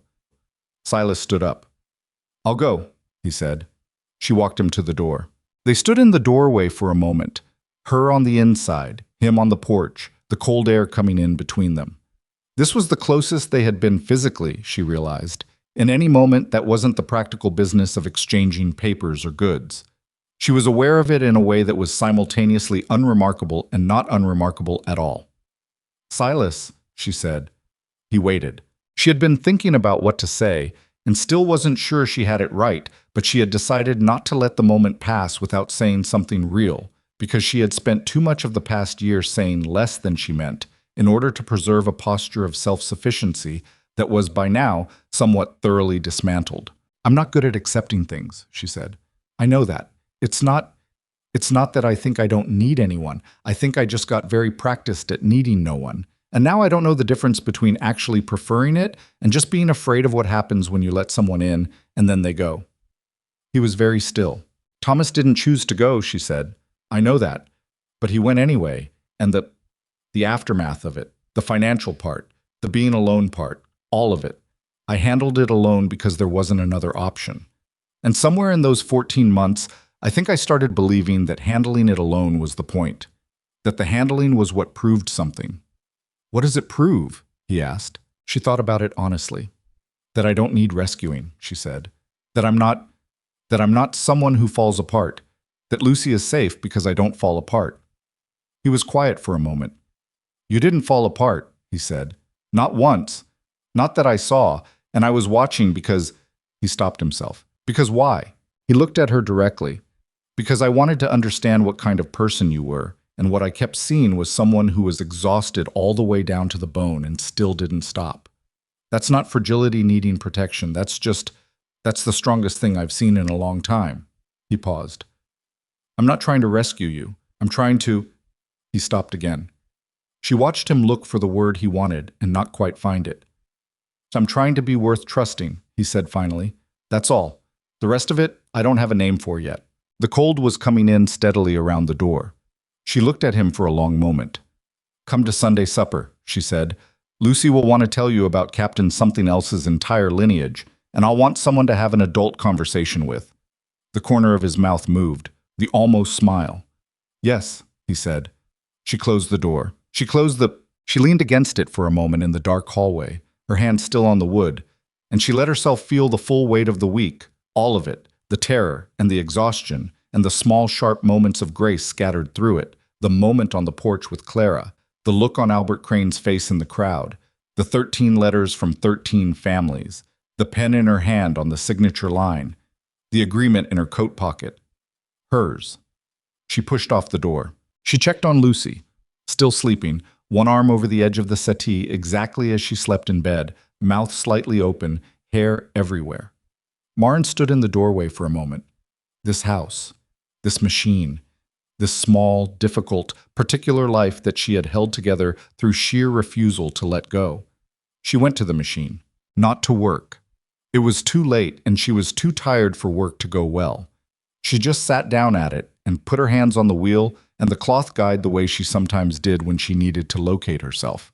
The machine was cool under her hands, solid, exactly where it had always been. She sat there in the quiet for a while. Then she got up, banked the fire, blew out the lamp, and went to bed. She slept without waking for the first time in 2 weeks. Sunday supper was pot roast because it was the thing Maren could make that didn't require her full attention, which meant she could cook and talk at the same time, which meant she didn't have to choose between feeding someone and having a real conversation with them. She had discovered this utility of pot roast early in her marriage and had never stopped being grateful for it. Silas arrived at 6 with his hat in his hands, which she was beginning to recognize as his version of dressed up, the hat coming off being the gesture that meant he was trying, the equivalent of another man putting on a good coat. He had, in fact, put on a good coat as well. She noticed but said nothing. Lucy had been vibrating with anticipation since 4 o'clock, which was when she had decided that the Sunday supper constituted an event significant enough to require that Captain Something Else be moved to a more prominent location near the window so that he could, in her words, be part of things. Maren had not argued this point. Silas sat at the kitchen table while Maren finished the gravy, and Lucy provided him with a comprehensive account of Captain Something Else's recent activities, which included what she described as a very fast movement across the wall that she had timed using her own counting method and found impressive. Silas listened to this with the full weight of his attention, asking follow-up questions that were so specific and so genuine that Maren twice nearly lost track of the gravy. They ate. The pot roast was good, not perfect. There was a point in the middle where she'd let the carrots go too long, and they were softer than she intended. But good, the kind of meal that does what it's supposed to do, which is feed people and give them something to occupy their hands while they talk. Lucy ate half her plate and then fell into the particular food-adjacent dreaming state that children fall into at the end of a day that has been full enough. And the conversation between the adults shifted into something quieter, something that didn't need to compete with six-year-old narration. She told him about the shop idea, not abstractly this time, not possibilities, specifically. She had been working it out all week in the margins of her ledger and on the backs of order forms, and once, on the inside cover of the book she kept beside the bed, which was the only paper immediately available at 2 in the morning when the idea had arrived fully enough formed to need writing down. There was a building on the east side of the main street, 2 doors down from the milliner's, that had been empty since the previous spring when the man who'd run a printing operation there had moved his business to a larger town. She had looked through the window twice. The space was narrow but deep, with good light from the east-facing windows in the morning, which was when she did her most precise work. The rent was not impossible. Not comfortable, but not impossible. She would need to hire at least one other woman eventually if the commission load grew the way she expected it to. She had someone in mind, a widow named Pearl Jessup, who had come to Ash Hollow the previous winter with no particular plan and a gift for needlework that Maren had noticed at a community gathering and filed away. She laid all of this out while Silas listened in the way he listened, which was completely, without interrupting to offer his own thoughts or redirect toward solutions he'd already arrived at. She had come to understand that this was not passivity on his part. It was the opposite of passivity.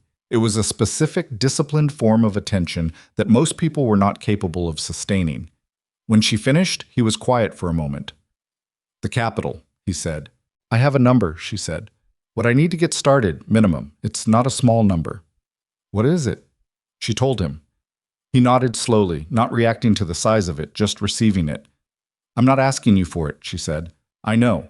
I'm going to approach the bank." She said it and then waited for her own reaction to the phrase, which was still uncomfortable but no longer the visceral flinch it had been 2 weeks ago. The bank was not Harold Griggs, she had been reminding herself. The bank was an institution. Institutions could be negotiated with if you came prepared. She had learned this. A business loan for a commercial space and operating equipment against the commission letters and the existing loan agreement as evidence of payment reliability. Silas was quiet for a moment. "Griggs won't like it," he said. "Griggs doesn't have to like it. He has to recognize that a woman with 13 signed commissions and 18 months of documented payment history is a better credit risk than most of the borrowers who walk into his bank." She looked at her cup. "He almost knows it already. I saw it in his face when he signed the agreement." "You're going to go back in there?" "Yes." "Alone?" "Yes." She looked at him. "This part has to be mine." He nodded. She watched him not argue, which was becoming one of the things she valued most about him. Not his help, though the help was real, but his specific capacity for staying in his lane when she needed him to. "What do you need from me?" he said. She had thought about this question too. She had thought about it carefully because the answer mattered, not just practically, but in terms of what it said about what this was, between them and what she wanted it to be. "Your name," she said, "as a reference. Someone who can speak to the viability of the frontier market for dressmaking services, from the perspective of a ranch operator with family connections across the territory." She paused. "That's a specific thing. It's not money and it's not rescue. It's testimony about a market you actually know." He looked at her for a long moment. "Yes," he said, simply. She nodded. Lucy had fallen fully asleep at the table by this point, her cheek resting on her hand, which was technically still holding a fork. Maren watched her daughter sleep with the expression she had when she thought no one was watching her be fond of something. "She does that," Maren said. "Falls asleep mid-thought. Her father did it too." She reached over and took the fork out of Lucy's hand gently and set it down. He'd be sitting up talking and then just out, like a lamp turned off. Silas smiled. Actually smiled this time, not the almost. It changed his face considerably. She looked at it for a moment and then looked away because it did something to her composure that she didn't want to examine in detail right now. "I'm going to the bank Monday," she said. "I'll let you know what happens." "I'll be in town." She carried Lucy to bed. The girl barely stirred, just made the sound she made and settled against Maren's shoulder with the complete trust of a child who has never had reason to doubt that the person carrying her knows where they're going. Maren stood at the side of the bed for a moment after she laid her down, looking at her daughter's face in the dim light, and thought about Thomas in the way she sometimes allowed herself to think about him. Not the grief part, but the fact of him. The fact that he had existed and had made this person and that the person was here, sleeping with her mouth slightly open and one arm over the edge of the mattress as always. She went back to the kitchen. Silas was washing the dishes. She stopped in the doorway. He was not doing it as a performance. He was doing it the way you do things that need doing, with the practical efficiency of a man who has been taking care of himself for a long time and has no complicated feelings about domestic tasks. She leaned against the doorframe and watched him and didn't say anything. He glanced back. "Pot soaks longer, the worse it gets." "I know," she said. She picked up a dish towel and started drying. They stood at the sink together in the kitchen of her narrow house in Ash Hollow and washed and dried the Sunday supper dishes without talking much. And that quietness was not the quietness of people with nothing to say, but of people who have found the particular ease that comes from being in the same room without needing to perform for each other. This, she thought, was the dangerous part, not the crisis. Not the bank, or the foreclosure, or the $14. Those were emergencies, and emergencies had a clarifying quality. They told you exactly where to put your attention, exactly what needed doing. But this ordinary evening, this unremarkable washing of dishes, this was the part that could undo a person. This was the part that made you realize how long you had been without it. She dried the last bowl. Silas dried his hands. "I should go," he said. "Yes," she said. They walked to the door. He put his coat on and picked up his hat. She stood in the doorway with the lamplight behind her and the cold coming in from outside. "Silas," she said. He turned. She had been thinking about what Thomas had said to the wagon, how she had never known, how he had done it under his breath, private, just between himself and the machine that was carrying him. She had teased him about it once, and he had just grinned and said some things worked better if you were nice to them. She wasn't sure why she was thinking about that right now. "Thank you for tonight," she said, "for coming." "Thank you for asking," he said. She nodded. He left. She closed the door and leaned against it, exactly as she had 5 nights ago after the other conversation on the porch, and she stood in the hallway for a moment and listened to the house, the fire settling, Lucy breathing somewhere in the back. She went to the machine. She sat down and put her hands on it and thought about the shop. The east-facing windows and the morning light. Pearl Jessup's hands at another machine beside hers. The commission letters folded in the box under the floor, which was not where they should live. They should live in a proper file, in a proper space, in a business that had a name on the door. Whitlock Dress House. She had been calling it that in her head for 3 days and had not said it out loud yet. She said it now, quietly, to the machine. It sounded right. She went to bed. Monday morning, she was at the bank at 9 o'clock with her ledger, her commission letters, her payment history, and a 2-page business summary she had written out longhand on the best paper she owned, which was the paper she usually saved for correspondence with customers and which she had decided this occasion justified. Douglas was at his desk. He looked up when she came in, and something in his expression went cautious in the way it went when someone was expecting something to be difficult. "Mrs. Whitlock," he said. "Mr. Griggs is—" "I have an appointment," she said, 9 o'clock. He looked at his book. Griggs had not apparently told Douglas about the appointment, which told her something about how Griggs was approaching this mentally. She had made the appointment by letter on Saturday morning, formal and specific, and had received a brief written confirmation from Douglas on Saturday afternoon. And she had not read any warmth into that confirmation and was not reading any warmth into Douglas's expression now. She sat down in the chair outside Griggs's office and waited. He made her wait 11 minutes. She counted. She spent those 11 minutes reviewing her documents, not because she needed to review them. She had read them until they were memorized, but because it was a better use of 11 minutes than watching the clock or contemplating what it meant that he was making her wait. When she went in, he was already seated and did not stand up this time, which she noted as information about where they were starting. She sat down. She set her documents on the desk. She said, "I'm applying for a commercial business loan. I'd like to tell you what I'm proposing and why it's a sound investment." He looked at her with the expression of a man who has been expecting something and is not certain the something he was expecting is the one that just arrived. "Mrs. Whitlock," he said, "you have an existing loan with this bank. In good standing," she said. 18 months remaining, scaled payments, not a single late payment in the new agreement, as you'll note when you check the account this morning. She had made the first payment under the new agreement the previous Friday, the day after she signed it. She had done this on purpose. "I'm not here to renegotiate anything. I'm here to present a separate business case." She told him about the shop. She told him about the building, the rent, the startup costs, the hire. She laid out the commission letters, and she laid out her ledger, open to the page that showed 18 months of income tracking. She told him what she expected to bring in the first year if she had a commercial space and what the trajectory looked like in year 2 based on the market size Silas had described. She said Silas's name once, as a reference, in the context of frontier ranch market knowledge, and let it sit there for whatever it was worth. Then she stopped talking. Griggs looked at the documents. He looked at the commission letters. He looked at the ledger. He was a man who understood numbers, and she had given him good ones, and she watched him respond to them, the way she'd watched him respond to the redrafted contract language, with the slightly reluctant engagement of someone who would have preferred not to find the argument compelling, but does. "A commercial loan is a different instrument than a residential loan," he said. "The risk profile is manageable," she said, given the documentation. "The collateral would need to be assessed. The business itself is the collateral. The commission letters represent 2 years of forward income. The machine is paid off and owned free and clear. My residential loan is secured separately and has an excellent payment history." She looked at him steadily. "I'm not asking you to take a risk, Mr. Griggs.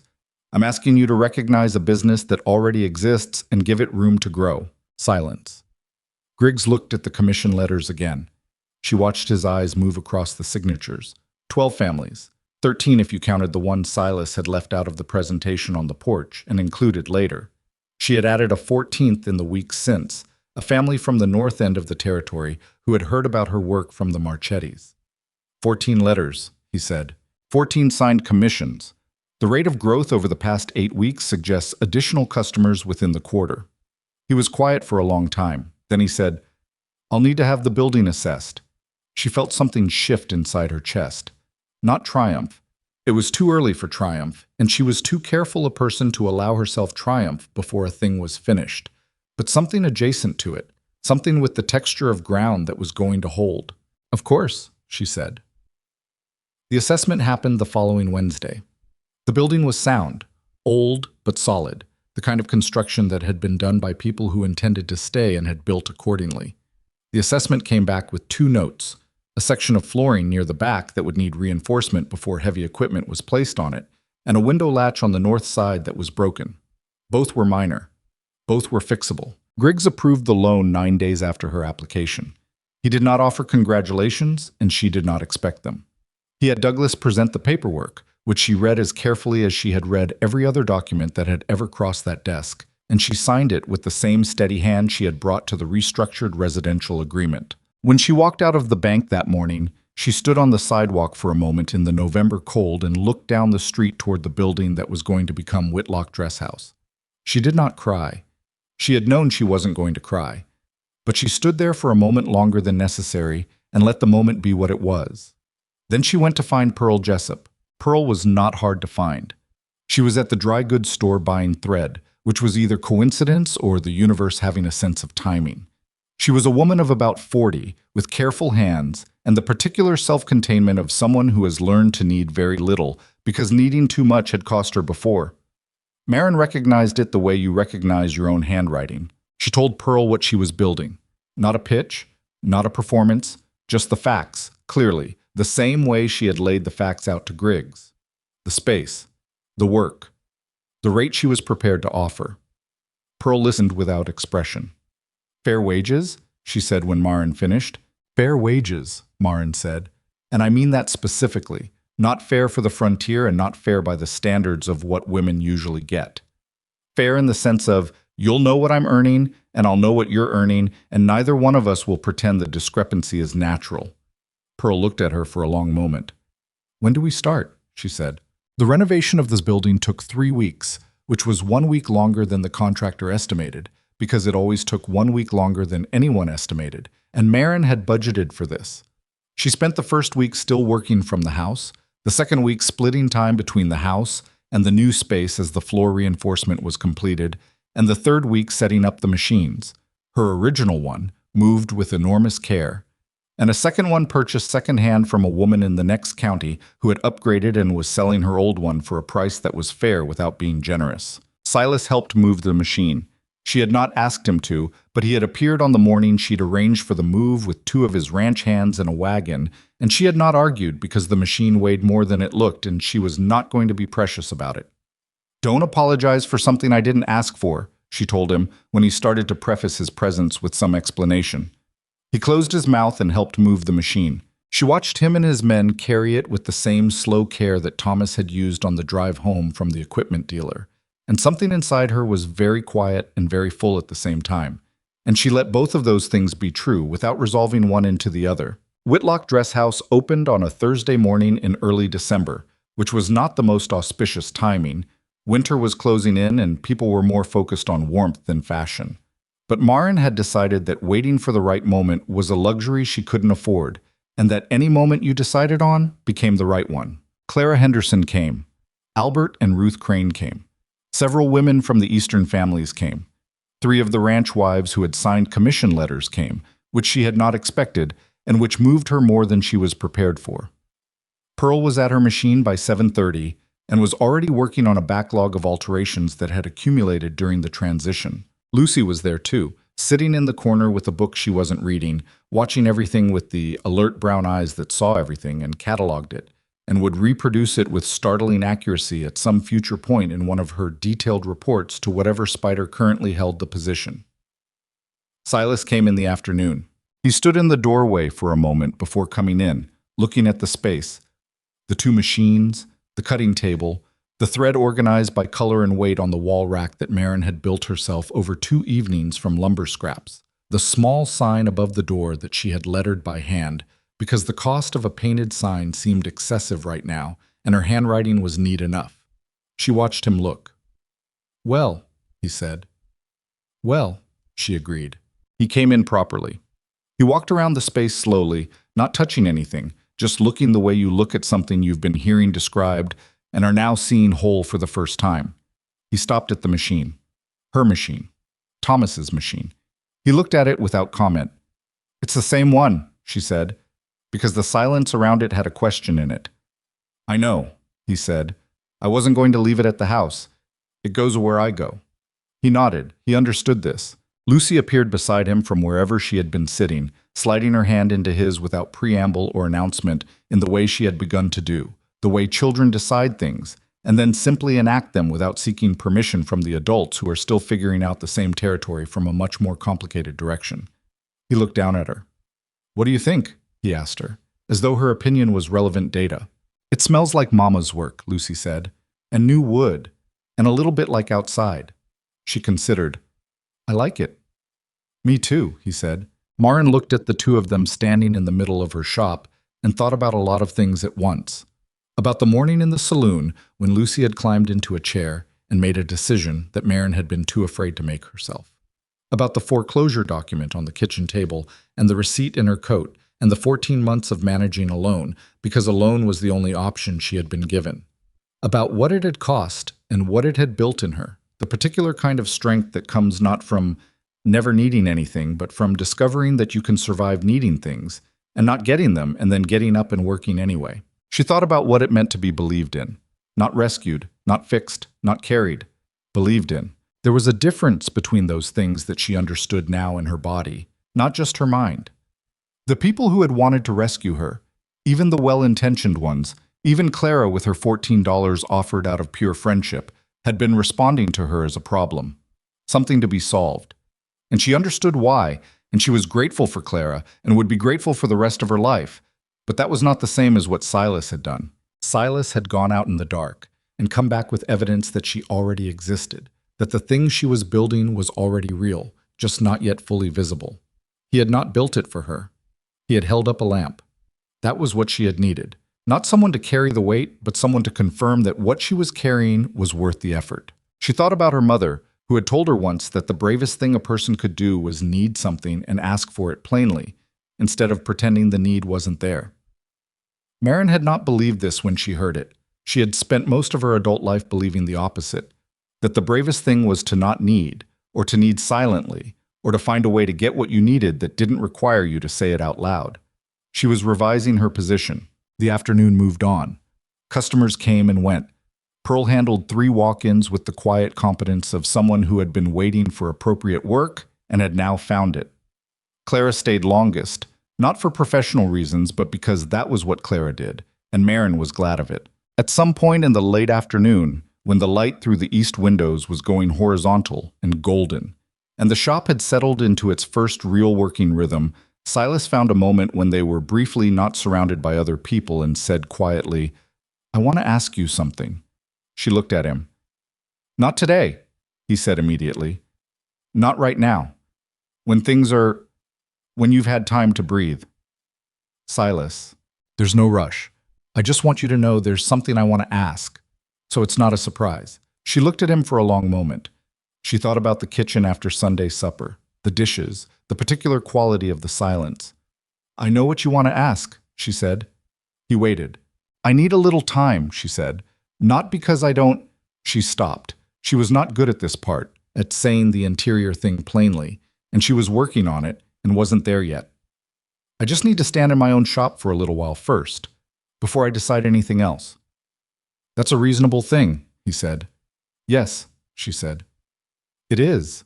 He nodded, and the subject went back to where it had been, held with care, not forced. She appreciated this about him more than she had words for currently. Winter came fully to Ash Hollow in the weeks that followed, the kind of cold that settled in the bones of the buildings and required daily negotiation with the firewood supply. The shop stayed warm because 2 machines running all day generated heat as a byproduct of work, which Pearl noted was one of the underrated advantages of the profession. The commission load grew steadily. 2 new families in December, 3 inquiries from the next town over in January, a referral from one of the Marchetti daughters who had moved away and told her neighbors about the woman who had made her wedding clothes. The residential loan payments went out every month on schedule, to the day, each one initialed by Douglas and filed in Maren's ledger with the same precision she brought to everything that mattered. She watched the total remaining balance decrease month by month, with the satisfaction of a person who has chosen to do something very difficult and is watching it work. In February, on a Sunday evening that had started as supper and extended, as Sunday suppers had a way of doing now, into the comfortable long hours of the kind of evening that didn't need a plan, Lucy fell asleep on the settee, and Silas and Maren sat at the kitchen table with the fire low and the house very quiet. He asked plainly, without theater, without getting down on one knee or producing anything from a pocket. He just said it, directly, the way he said most things, clearly, without extra words, with the specific weight of a man who means what he says and says what he means. She didn't answer immediately, not because she was uncertain, but because it felt like a thing that deserved a moment, a proper moment, acknowledged. She thought about the saloon and the stew, about the porch and the hat in his hands, about 13 letters from 13 families collected in the dark, about standing in her shop on the first day and feeling the particular solidity of a thing she had built, about what it meant to let someone stand beside you, not in front of you, not behind you, beside. "Yes," she said. It was a small word for a large thing, and she had learned enough about large things to know that small words were sometimes the ones with the most inside them. He reached across the table and put his hand over hers. They sat like that for a while, not talking, in the kitchen of the house that had almost been taken and wasn't, with the fire going low and Lucy sleeping in the next room and the work of the next day already waiting on the shop table 2 streets over. The marriage happened in April. Not a large ceremony.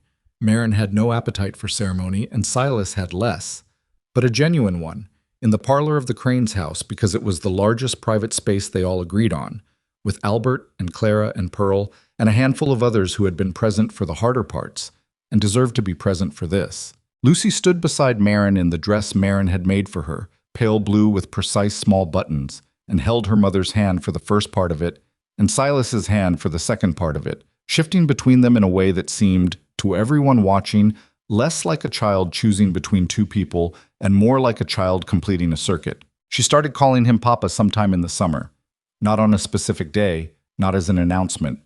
It arrived in conversation the way natural things arrive, organically, without ceremony, already having been true for a while before anyone said it out loud. He did not make a production of it.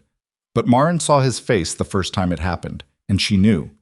The residential loan was paid off in full 15 months ahead of schedule. She had not planned this, had not even thought it was possible until the shop's income in year 2 exceeded the projections she had brought to Griggs in November, and then exceeded them again in the spring, and then again. She had run the numbers 3 times before she believed them, and then she had brought the final payment to the bank herself, in person, and set it on Douglas's desk because Douglas had been decent to her throughout and deserved to receive it. He had given her the paid-in-full receipt with a formality that she suspected concealed genuine pleasure.